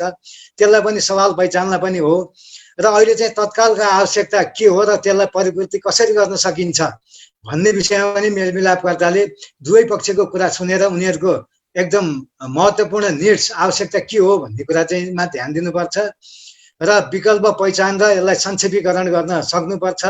अहिलेको अवस्थामा पक्षहरूले आफ्नो आवश्यकता पुरा भइदिएदेखि एकदम चाँडै हुन्थ्यो भन्ने मात्रै चाहिरहेका हुन्छन् र यसलाई अब हामीले यो अवस्थामा चाहिँ सहमति लेखन र यसलाई कार्यान्वयन गर्ने अवस्थामा पनि चुनौती छ। यो चुनौतीलाई हामीले अलिकति ध्यानपूर्वक हामीले अगाडि बढाउन सक्नुपर्छ भन्ने कुरा चाहिँ मैले यहाँ लेखेको छु। यो सहमति लेखन तथा कार्यान्वयनलाई मैले स्मार्ट भनेर लेखेको छु होइन, स्पेसिफिक, मेजरेबल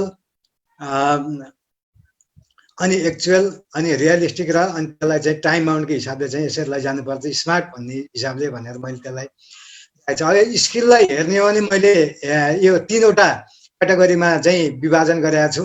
एउटा पर्सनल स्किल, मेलमिलापकर्ताको व्यक्तिगत स्किल पनि हुनुपर्छ। जस्तो अहिले जुन हाम्रो चाहिँ तनहुँबाट श्रीकृष्णजीहरूले यो एउटा अहिले यो भर्चुअल माध्यमकोबाट हामीले चाहिँ यो जानकारी लिने कुराहरू गरौँ, यो पनि के हो भन्दा पर्सनल स्किल हो। इन्टरपर्सनल स्किल पनि यसैमा हामीले चाहिँ गरिराखिएको छ। यसलाई चाहिँ सञ्चारसिप, अब पक्षहरूका बिचमा कुरा गर्ने, अनि लिडरसिप स्किल, यसलाई पनि कसरी लिडिङ गर्ने हो त। यदि हामीले लिडरसिप फितलो भयो भनेदेखि हामीले गरेको मेलमिलाप सत्र अथवा मेलमिलाप प्रक्रिया नै भङ्ग हुन सक्छ। त्यसले गर्दा मेलमिलापकर्ताले एउटा लिडरसिप हुनुपर्छ। लर्निङ स्किलको बारेमा पनि एउटा चाहिँ अध्ययनको बिचमा सिकाइको बिचमा पनि जानुपर्छ। अनि प्रेजेन्टेसन कसरी प्रस्तुति गर्ने हो त, पक्षहरूलाई कसरी प्रभावित पार्ने हो, आफूले मेलमिलाप प्रक्रिया आफ्नो भूमिकाका बारेमा जाने कुराहरू भयो। अनि राइटिङ स्किल भयो, सहमति पत्र लेखन भयो, टिपोट गर्ने कुराहरू भयो।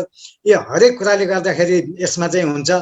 एउटा न्युमेरिक स्किल हुन्छ, यसमा चाहिँ मान्छेले के हुन्छ भन्दा यसलाई चाहिँ भ्यालु क्रिएसन गर्ने हुन्छ। भ्यालु क्रिएसन गर्दाखेरि सधैँ पैसामा मात्रै मूल्याङ्कन हुँदैन, यसलाई चाहिँ हरेक चिजको चाहिँ मूल्याङ्कन गर्नुपर्छ। श्रमको मूल्य हुन्छ, पुँजीको मूल्य हुन्छ होइन, अब भावनात्मक सम्बन्धको मूल्य हुन्छ। यसलाई हामीले भ्यालु क्रिएसन, मूल्य सिर्जना गर्न सक्नुपर्छ। एउटा प्यारेन्टिङ स्किल पनि हुनुपर्छ। एउटा चाहिँ मेलमिलापकर्ता भनेको एउटा अभिभावक पनि हो। अभिभावकले पीडित पक्षहरूलाई कसरी चाहिँ एउटा माया, ममता र सद्भावका साथ अगाडि बढाउन सकिन्छ भन्ने कुरालाई पनि अगाडि लैजानुपर्छ। अर्कोमा हेर्ने भने इन्भेस्टिगेसन, विवाद कहाँबाट सुरु भयो, यसको जड कहाँ हो, कसरी चाहिँ सुरुवात भएको भन्ने कुरा चाहिँ पक्षहरूले भन्ने बित्तिकैबाट हामीले चाहिँ एउटा इन्भेस्टिगेसन त्यहीँबाट चाहिँ सुरुवात गर्नुपर्छ। म्यानेजिङ, व्यवस्थापन र अनि अन्तर्क्रियाका कुराहरू हुनुपर्छ। मैले भौतिक व्यवस्थापनका कुराहरूलाई चाहिँ जोड्न चाहेँ। त्यो पनि मेलमिलापकर्ताको एउटा सिप हो।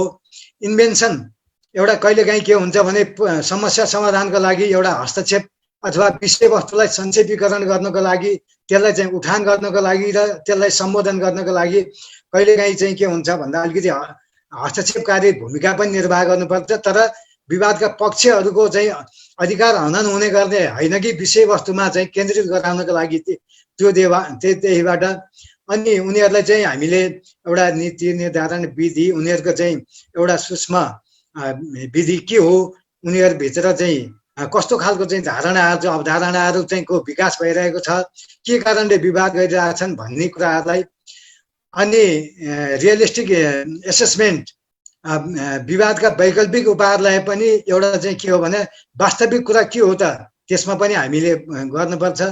विकल्प पहिचानलाई भयो अनि त्यसलाई हामीले चाहिँ पुनर्रचना, पुनः चाहिँ कथनदेखिबाट ती कुराहरूले गर्दाखेरि अनि हामीले एउटा द्वन्द्व अथवा चाहिँ एउटा आवेग संवेगलाई पनि हामीले व्यवस्थापन गर्दै अगाडि लैजानुपर्छ। अर्को स्किल भनेको के हो भन्दा मेलमिलापकर्ताले एकदम एक्टिभ लिसनिङ, यसलाई हामीले चाहिँ के हो भन्दा सुन्ने कलामा बढी ध्यान दिनुपर्छ, सुन्नुपर्छ। जबसम्म मेलमिलापकर्ताहरूले पक्षहरूको कुरा राम्रोसँग ध्यानपूर्वक प्रतिक्रियात्मक सुनाइ गर्दैन तबसम्म पक्षहरूले चाहिँ विश्वास जित्न सक्दैनन्। एउटा चाहिँ क्वेसन र क्लियरिफाई, एउटा के भने बेला बेलामा गरिने प्रश्नले पनि हामीले अगाडि बढ्नलाई चाहिँ सजिलो हुन्छ। कहिलेकाहीँ हामीले के हुन्छ भन्दा एन्सर क्रिएटेड क्वेसन भन्छ अथवा आफैले गरेको उत्तरले जन्माएको प्रश्न भन्ने हुन्छ। त्यसले गर्दाखेरि के भन्दा हामीले चाहिँ क्वेसन कहाँनिर गर्ने हो, प्रश्न गर्ने कला कहाँनिर हो र त्यसले हामीलाई कति क्लियरिफाई र पक्षहरूका कुरा कतिमा ल्याउँछ भन्ने कुरालाई पनि अगाडि बढ्नुपर्छ। एउटा चाहिँ के भने इमोसनल, एकदम आवेगमा, एकदम एउटा उत्तेजनामा आइरहेको हुन्छ। उत्तेजित व्यवहारलाई पनि हामीले सम्बोधन गर्नुपर्ने हुन्छ, यसलाई संक्षेपीकरण गर्ने हुन्छ। अनि त्यसपछि हामीले एउटा सहानुभूति भन्दा पनि मेलमिलापकर्ताले समानुभूतिको चाहिँ अवधारणालाई विकास गर्नुपर्छ र त्यो पीडा भोलि मलाई पर्ने सक्छ अथवा उसको पीडा अर्कोले चाहिँ मेरो पनि हो भन्ने हिसाबले सहानुभूति भन्दा पनि समानुभूतिको अवस्थामा लैजान सक्नुपर्छ र एउटा निष्पक्षता कायम गर्ने र सञ्चार प्रक्रियालाई अगाडि बढाउने चाहिँ यी महत्त्वपूर्ण स्किलहरू यसमा चाहिँ छन्। हामीले मेलमिलापको क्षेत्रमा तालिमका सन्दर्भमा हामीले विभिन्न खालका बट्ना, वाट्ना, जोपा अनि डर्टी ट्रिक्सका कुराहरूमा हामीले चाहिँ जति कुराहरू गऱ्यौँ अहिलेको अवस्थामा हामीले यी विषयहरूलाई पनि थप सिपका रूपमा हामीले अगाडि बढाउने चाहिँ बढ्नुपर्छ र यसलाई हामीले अगाडि लग्न सकियो भने मेलमिलाप प्रक्रिया चाहिँ थप सहज र हुन सक्छ भन्ने विषयमा पनि मैले यसलाई अलिकति जोड्न चाहेँ। र त्यसले गर्दाखेरि यहाँ के भने पुँजीको मूल्य, श्रमको मूल्य, भावनात्मक सम्बन्धको मूल्य, मान्यताको मूल्य, सन्तुष्टिको मूल्य, यी कुराहरू चाहिँ विवादका पक्षहरूले खोजेका हुन्छन्। यिनलाई सम्बोधन गर्नलाई मेलमिलापकर्ताले ठुलो महत्त्व लिन सक्नुपर्छ। र यो अवस्था हुँदाहुँदै पनि अहिले थोरै च्यालेन्ज, मैले समय अलिकति बढी 5 मिनट बढी गयो, यसलाई म क्षमा चाहन्छु किन भन्दा यो विषयलाई जोड्नलाई बहुत गाह्रो थियो। र यो च्यालेन्जेसहरू अहिलेकोलाई पनि के छ भनेर भन्दा अब हेर्ने हो भने स्रोत र साधनको व्यवस्थापन, हालको प्रविधिमा कसरी जोड्ने है। प्रविधि स्वास्थ्य जाँचदेखिबाट अहिले त आफ्नै घरभित्र पस्दा पनि एउटा थर्मल गनले चाहिँ ज्वरो नापेर भित्र पस्ने स्थिति छ भने हामीले मेलमिलाप सत्रमा विवादका पक्षहरू एकै ठाउँमा आउँदाखेरि कसरी त्यसलाई चाहिँ प्रविधि मैत्री बनाउने अनि त्यसपछि यी कुराहरूलाई कसरी जोड्ने एउटा क्षमताको जाँच सबैको काम गर्ने र प्रविधिसँग हिँड्ने क्षमता पनि मेलमिलापकर्ताहरूमा नहुन सक्छ। कतिपय साथीहरू अघि मैले भनिहालेँ जोडिन एकदम चाहना हुँदै पनि उहाँहरूलाई चाहिँ इन्टरनेटले साथ छैन, लाइनले साथ दिएको छैन। अनि त्यसपछि यो उपकरणसँग जोडिने उहाँसँग टेक्नोलोजीका कुराहरू छैनन्, मोबाइलहरू व्यवस्थापन गर्न सकिएको छैन। यी कुराहरू भए भौतिक व्यवस्थापन, भौतिक दूरी, रोगको डर, स्वास्थ्य सामग्रीको व्यवस्थापनका कुराले पनि यो स्किललाई प्रयोग गर्नलाई पनि हामीलाई चुनौती छ। घटना र तत्कालका आवश्यकताको परिपूर्तिको लागि पनि त्यहाँ हामीले चाहिँ छ। सहमतिको कार्यान्वयनको लागि हामी भर्चुअल माध्यमबाट गर्ने हो कि अथवा चाहिँ कार्यान्वयन भएन भन्ने हो भनेदेखि फेरि विवादका पक्षहरूले चाहिँ कुराहरू आउँछ। सम्बन्धित स्थानमा गएर किन चाहिँ हुन सकेन भन्ने कुराहरूलाई सहमतिको कार्यान्वयनको लागि पनि चुनौतीपूर्ण अवस्थाहरू छ। स्थानीय तथा अन्य सरकारवाला निकायहरूसँगको समन्वयको कुराहरू छ। अहिले स्थानीय तहहरूसँग हामी चाहिँ मेलमिलापकर्ता जोडिन सकेका छैनौँ। अघि सभा म्याडमले भनिसक्नुभयो, मेलमिलापकर्ताहरूलाई हामीले स्थानीय तहमा लगेर इन्टरलिङ्क गराउनको लागि बहुत चुनौतीपूर्ण छ। अहिले चाहिँ जनप्रतिनिधिहरूले पनि कतिपय मेलमिलापको चाहिँ आवश्यकता किन भनेर प्रश्न उठाइराख्नु भएको छ। मेलमिलाप ऐन छ, अनि त्यसपछि न्यायिक समिति कार्यविधि छ। त्यो कार्यविधि सबैले अध्ययन गर्नुभएको छैन। वडामा मेलमिलाप केन्द्र गठन गर्ने भनेर गरिएको छ, तर वडा अध्यक्ष र वडा सदस्यहरूले चाहिँ त्यसलाई चाहिँ सहज रूपमा ग्रहण गरिसक्नु भएको छैन। मेलमिलाप केन्द्रको चाहिँ व्यवस्थापन भएको छैन। त्यसले गर्दा पनि समन्वयकारी भूमिका नभएको हुँदा मेलमिलापकर्ताको आफ्नो क्षमता पनि त्यसलाई प्रयोग गर्न पाइएको छैन। जनप्रतिनिधिहरूको चासो र स्रोत र साधनको व्यवस्थापनमा पनि एउटा अलिकति चुनौतीपूर्ण अवस्थाहरू चाहिँ रहेको छ। यसले गर्दा हामीले यी सिप अब आगामी दिनमा यस्ता खालका सिपहरूलाई पनि हामीले यसमा जोड्न जरुरी छ भन्ने मलाई चाहिँ यो दिएको समयमा मैले एकदम छोटो र एकदम छिटो तरिकाले मैले प्रस्तुति गरेँ। केही भएदेखि अब हामीले रेफर गर्ने ठाउँहरू पनि छ होइन, सबै कुरा हामीसँग छैन। मेलमिलापकर्ताहरूलाई कुन अवस्थामा कति बेला पक्षहरूलाई अन्यत्र सहयोगको लागि रेफर गर्ने भन्ने विषयमा पनि हामीले गर्न सकिन्छ। सबै मेलमिलापकर्ताहरू कानुनी ज्ञान हुँदैन, स्वास्थ्यको ज्ञान हुँदैन। उहाँहरूलाई चाहिँ कुन अवस्थामा चाहिँ कहाँ पठाउने, अब वकिल समक्ष कानुनी परामर्शको लागि पठाउने हो कि अब स्वास्थ्य उपचारका लागि जनस्वास्थ्य अथवा हेल्थ पोस्टमा पठाउने हो कि लैङ्गिक तथा हिंसा पीडितहरूलाई सम्बन्धित केन्द्रमा कति बेला पठाउने हो कि सुरक्षाको अवस्था भए सुरक्षा निकायमा कसरी पठाउने हो, के आधारमा पठाउने हो, बालबालिका महिला तथा बालबालिकाको विषयहरूमा छ भने कहाँ पठाउने हो र आर्थिक सहयोग तत्काल चाहिएको अवस्थामा सम्बन्धित सङ्घ संस्थाहरूसँग कोर्डिनेसन र स्थानीय तहमा कसरी पठाउने भन्ने विषयमा पनि हामीले चाहिँ यो हाउ टु रेफर कसरी चाहिँ हामीले त्यहाँ सहकार्यका लागि पठाउने भन्ने विषयलाई पनि हामीले अगाडि बढ्नु जरुरी छ भन्ने विषयलाई मैले अगाडि बढाएको छु। यति भन्दै जुन अवसर जुटाइदिनु भयो र मलाई दिएको समय थोरै मैले चाहिँ अलिकति बढी लिएँ, यसका लागि म क्षमा माग्दै यो आयोजकप्रति हार्दिक धन्यवाद दिन चाहन्छु। हस्, धन्यवाद। राम्रो थालनी हो यसले। अघि सभा म्याडमले भने जस्तै यसले निरन्तरता पाउनुपर्छ भन्ने लाग्छ मलाई पनि। म प्रारम्भमा नै पूर्व वक्ताहरू डाक्टर मुक्ति रिजाल, डाक्टर आचार्य, कुमार आचार्य, हरि सर, शोभा म्याडम सबैलाई नै धन्यवाद ज्ञापन गर्छु। त्यो सबै विषयहरू यहाँले समेट्नु भएको छ। म सुनेको छु सर, मलाई सुन्नु भएको छ? सुनेछ श्रीमान, सुनिएछ। ए ल, त्यसो भने मलाई अहिले यो अलिकति मैले यहाँ ल्याएको कुरो तपाईँहरूलाई राख्छु। स्लाइडमा मेरो धेरै कुरा छैन, सबै कुरा आइसकेको छ। पछि बोल्दाखेरिको फाइदा नै त्यो छ कि सबै कुरा समेटिसकेको छ। खालि म यसलाई समेट्न मात्रै खोज्छु। जस्तो भनौँ न, अहिले हामीले कुरा गऱ्यौँ क्वारेन्टाइनको कुरा गरिरहेका छौँ, त्यसलाई निगरानी केन्द्र, निगरानीमा रहेका व्यक्तिहरू राखिने केन्द्रहरू भने त्यसैको त्यही भित्र जो मानिस आफैलाई आपत पर्छ कि भनेर सुरक्षाको लागि प्रबन्ध गरेर निगरानीमा राखिएको व्यक्ति छ, त्यसरी राखिएको व्यक्ति आफै हिंसामा परेको छ। त्यस्तो खबरहरू पाएका छौँ। त्यति धेरै घटनाहरू घटेका छन्, त्यही विवाद सिर्जना भएको छ। मलाई लागेको छ एउटा यस्तो विवाद भेटायौँ हामीले।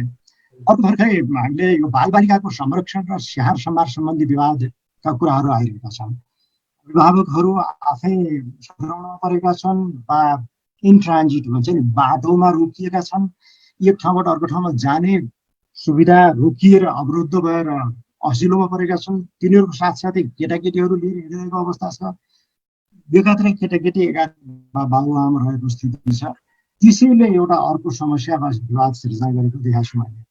त्यसपछि विद्यालय जाने विद्यार्थीहरूको बारेमा, विद्यार्थीहरू विद्यालय जान सकेनन्, घरमै बसेर जुन समय बिताउनु पर्ने भयो, त्यहाँ अर्को ढङ्गको समस्या सिर्जना भयो। त्यसलाई नयाँ ढङ्गको विवाद भनौँ। विवाद पनि विवादमा परेका छन् उनीहरू, समस्यामा परेका छन्। अर्को हामीले अहिले पनि भनिरहेका छौँ, वैदेशिक रोजगारीबाट फर्किए मानिसहरू बाटोमै धेरै समस्या फेस गर्नु पर्यो। अझ पनि मानिसहरू अड्किरहेका छन्, आफ्नो ठाउँमा आइपुग्न सकेका छैनन्, एउटा अवस्था छ। आएकाहरू पनि सुखपूर्वक घरमा पुग्न सकेका छैनन्। आफ्नो घर गाउँमा पुगेका व्यक्तिहरू पनि पारिवारिक रूपमा पनि पुनर्मिलन हुन असिलो भएको जस्तो, आर्थिक रूपमा अर्कै ढङ्गको सामना गर्नु परेको, साम्पत्तिक समस्यामा परेको, यस्ता विवादहरू नयाँ सिर्जना भएका छन् अहिले कोभिडपछि। पेट यौनजन्य अपराधको कुराहरू हामीले अघि सुनिसक्यौँ। यो एउटा नयाँ आयाम यसको खुलेको छ भनौँ, अथवा यसमा अर्को एउटा असिलो स्थितिमा पुगेका छौँ हामी। र अर्को अहिले पनि प्रसङ्ग आएको छ कि स्थानीय सरकार मातहत वा केन्द्रीय सरकारले होस् वा अरू निकायहरूले होस्, सेवा प्रवाह गरेका छन् यो बेलामा। स्वास्थ्य सेवा होस्, सुरक्षा सेवा होस्, मानवीय सेवा होस्। तर त्यो सेवा प्रवाहको गुणस्तरको कुरा गरौँ, जस्तो हामी भनौँ न निगरानी केन्द्र क्वारेन्टाइनमै रहेको, के त्यो मानवीय सेवा भन्न मिल्ने खालको सेवा प्राप्त भएको छ? शौचालय छ, सुरक्षा छ, प्राइभेसी छ, खानपानको व्यवस्था छ, कस्तो खालको कुरा छ यो? के सेवा हामीले प्रवाह गरिरहेका छौँ? मानिसहरू त्यहीँ आत्महत्या गरेका छन्, मानिसहरू त्यहीँबाट भागेका छन्। यस्तो खालको सेवा प्रवाह भएको छ र सेवा प्रवाहमा खर्च भयो भनेर राज्यले एउटा ठुलो रकम देखाएको छ।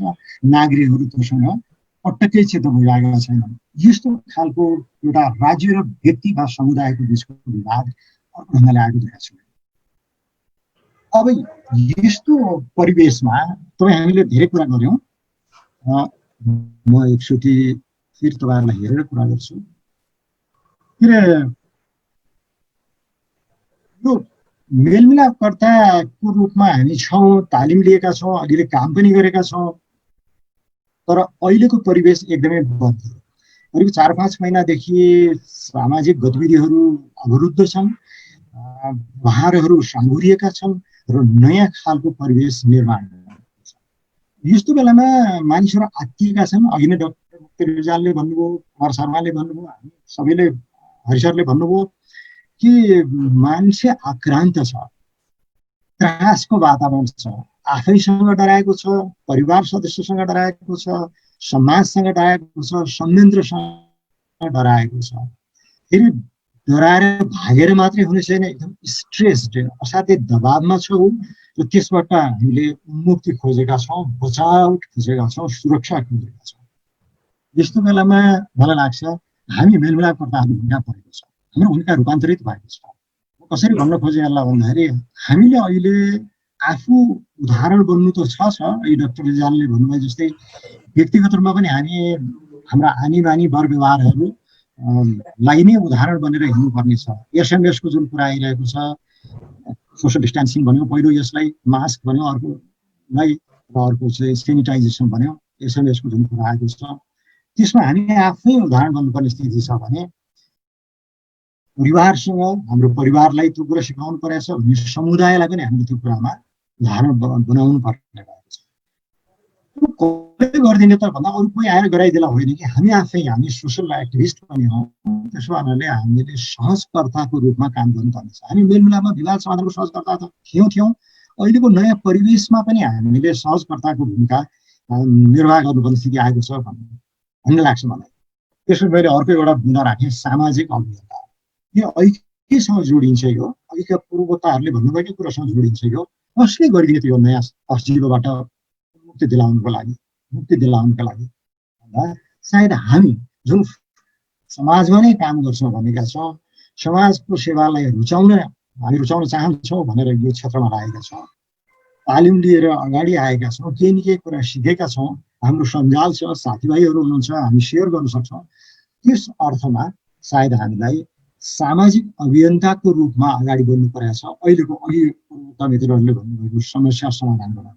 त्यसपछि हामी ट्रेनर त्यसै पनि हुँदै हो, तर नागरिकलाई यो नयाँ समस्याको बारेमा हामीले प्रशिक्षण दिनुपर्ने छ। प्रशिक्षण भनेको कुनै क्लास लिने भनेको होइन, सिकाउनु परेको छ, हामीले बुझाइदिनु परेको छ, हामीले आश्वस्तता प्रदान गर्नुपर्छ हामीले भन्ने लाग्छ मलाई। त्यसो कारणले मेलमिलापकर्ता अब एउटा प्रशिक्षक पनि हो।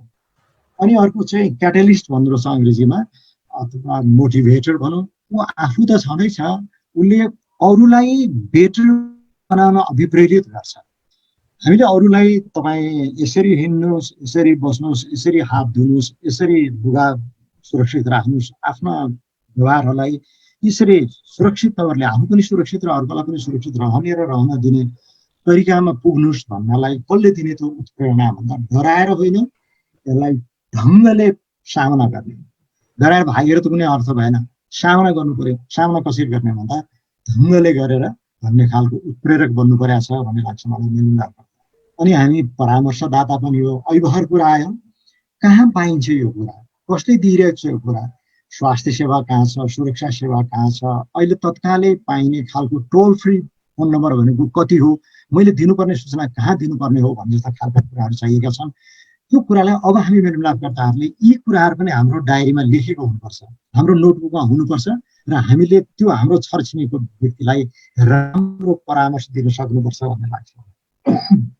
त्यसपछि हामी यति गर्न सक्यौँ भने हामी अघि हामीले भन्यो नि प्यारेन्टल एउटा अभिभावकीय दायित्व भन्दा पनि मैले सजिलोसँग भने हामी एउटा भरपर्दो साथीको रूपमा देखा पर्नु परेको छ।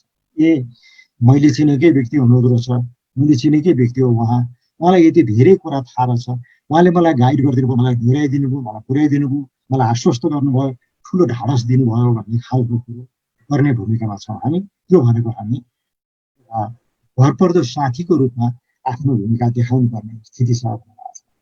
Last but not the least, यदि हुँदाहुँदै पनि यही बिचमा पनि विवाद आएको छ र त्यो देवानी प्रकृतिको भनौँ या हामी गाउँमा मिल्न सक्ने, सहरमा मिल्न सक्ने, टोलमा मिल्न सक्ने, परिवारमा मिल्न सक्ने खालका विवादहरू छन् भने हामी मेलमिलापकर्ता त हुँदै हो। हामी विवादमा रूपान्तरित भएको अवस्थालाई मेलमिलापकर्ताको रूपमा विवाद समाधान गर्छौँ। यदि माथिका नयाँ भूमिकाबाट हामी हिजो अस्ति हाम्रो जुन मेन भूमिका बनाएको थियौँ त्यहाँ आइपुग्छौँ भन्ने लाग्छ मलाई। यदि चाहिँ मैले सरसरी अहिलेको प्रस्तुतिलाई संक्षेप गर्न खोजेँ, यो कुरा त हामी सबैले बुझेकै छौँ, तर अब हामी चाहिँ मेलमिलापकर्ताको आवश्यकता के हो त मलाई लागेको छ अहिलेको सन्दर्भमा हाम्रो चाहिँ निड के हो। मैले अहिले हरि पण्डित सरले पनि भन्नुभएको छ, डाक्टर कुमार आचार्यले पनि भन्नुभएको छ, मूर्ति सरले पनि भन्नुभएको छ, अलिकति शोभा म्याडमले पनि भन्नुभयो। अब अहिले हाम्रो भूमिकाको पुनर्परिभाषा गर्नुपर्ने भएको छ। अब हामी खालि न्यायिक समितिले वा अरू कसैले हामी कहाँ विवाद ल्याइदिन्छ अनि त्यो विवादमा हामी सिचुएसनमा लगाइदिन्छौँ र विवाद समाधान हुन्छ भन्ने खालको परम्परागत विवाद समाधानको त गरेका छौँ, गर्छौँ पनि, तर त्यति मात्रै हो त हाम्रो भूमिका भन्दा अब हाम्रो भूमिकालाई मैले अघि माथि भनेकै बुदाहरूमा जाँदा सायद हाम्रो आवश्यकता भनेको हामी त्यो अघिका कुराहरू, हामी सहजकर्ता पनि हो, प्रशिक्षक पनि हो, परामर्शदाता पनि हो, असल साथी पनि हो भन्नको लागि हाम्रो परिभाषालाई पुनर्परिभाषित गर्नु परेको छ हाम्रो भूमिकालाई। अब म त्यो एउटा सानो दुईवटा मान्छे झगडा गर्ने कुरा लिएर आएछ भने त्यहाँ बसेर एकदिन छलफल गरेर सुनिदिन्छु मात्रै होइन कि म यो सामाजिक आवश्यकता अनुसारको सामाजिक अभियन्ताको भूमिकामा अगाडि बढ्नुवाला छु। किनभने म यहीँ छरछिमेकमा छु, मैले केही कुरा बुझेको छु र व्यक्तिहरूले मलाई पत्याउन थालेका छन् किनभने मैले एक ढङ्गको सेवा दिइरहेको व्यक्ति हुँ भन्ने भावनाले हामीले हाम्रो भूमिकालाई पुनर्परिभाषित गर्नुपर्छ जस्तो मलाई लाग्छ। त्यसो भएपछि अनि हामीले हाम्रो तयारीलाई बदल्नुपर्छ, बदलिएको आवश्यकता अनुसारको हाम्रो तयारी हुन्छ। तयारीमा अघि एउटा प्रश्न पनि आएको छ कि यो न्यायिक समिति र मेलमिलापकर्ता बिचको अघि सभामा भन्नुभएको छ यो सामुदायिक मेलमिलापकर्ताहरूको त्यत्रो ऊर्जा छ, त्यत्रो स्रोत छ, तालिम प्राप्त व्यक्तिहरू हुनुहुन्छ, त्यो पुँजी छ, 20 जिल्लामा त उहाँहरू त्यति राम्रो सञ्जालमा हुनुहुन्छ, अरू 7वटा जिल्ला निकट भविष्यमा थपिँदैछन्। त्यत्रो ऊर्जावान क्षेत्रलाई हामीले फर्मल सेक्टरमा भनौँ वा न्यायिक समिति मार्फत एउटा समन्वयात्मक ढङ्गले लैजाने खालको कुरोमा कसरी अगाडि बढाउन सकिन्छ भन्ने खालको कुरोमा सबैले सहयोगात्मक ढङ्गले सकारात्मक ढङ्गले अगाडि लाने स्थिति छ भन्ने भएको छ। त्यसमा छु र यो बदलिएको आवश्यकता अनुसारको हाम्रो तयारी अघि हामीले तालिमको सिलसिलामा विवादको रूप हेरेका थियौँ, मुद्दाको रूप हेरेका थियौँ, अनि हाम्रो कानुनी परिवेश हामीले बुझेका थियौँ र त्यो सन्दर्भमा व्यक्तिका विवादहरू, पारिवारिक विवादहरू, साम्पत्तिक विवादहरू मिलाउनको लागि हामीलाई केही सिपहरू चाहिन्छ भनेर ती सिपहरू आर्जन गरेका थियौँ। तर अब अहिलेको आवश्यकता भनेको त्यति मात्रै नभएर त्योभन्दा बढी अघि हामीले भन्यो नि मानसिक आघातका कुराहरू छन्, सन्तासका कुराहरू छन्, सुविधा कहाँ पाइन्छ भन्ने ज्ञानका कुराहरू छन्, सुरक्षित ढङ्गले त्यहाँ पुगिन्छ कसरी भन्ने खालको ज्ञानको अभावको कुराहरू छन्। यस्ता कुराहरूको मद्दत चाहिएको छ हामीलाई। यस्तोमा मेलमिलाप गर्दै सुविधा प्रभाव भइरहेको छ, सेवा प्रभाव भइरहेको छ, सेवाग्राही धेरै टाढा छ। यी दुईटाको बिचमा लिङ्केज गरिदिने खालको त्यो हो मेलमिलाप। मेलमिलाप खालि विवादको मात्रै नभएर अब यस्तो खालको मेलमिलापमा पनि हाम्रो भूमिका हुने भावनाले सायद हामीले पनि मैले अघि नै भने हाम्रो नोटबुकमा नयाँ नयाँ जानकारीहरू नोट डाउन गर्नुपर्ने, लेखेर राख्नुपर्ने, कतिवटा नयाँ फोन नम्बरहरू, कतिवटा नयाँ सन्दर्भहरू, कतिवटा नयाँ उदाहरणहरू, कतिवटा नयाँ समस्याहरू टिपेर हिँड्नुपर्ने र हाम्रो जसलाई हामी मद्दत गर्न चाहन्छौँ उहाँहरूलाई बताइदिनु पर्ने खालको तयारी हामीले गर्नुपर्ने देखाएको छ। त्यसकारणले यो बदलिएको आवश्यकता अनुसारको तयारी हामीले गर्नुपर्ने हुन्छ। वा त्यसपछि अर्को भनेको समुदाय, यसैसँग जोडिएको कुरा भयो, समुदायको आवश्यकता अनुसारको हाम्रो सेवा कुरा।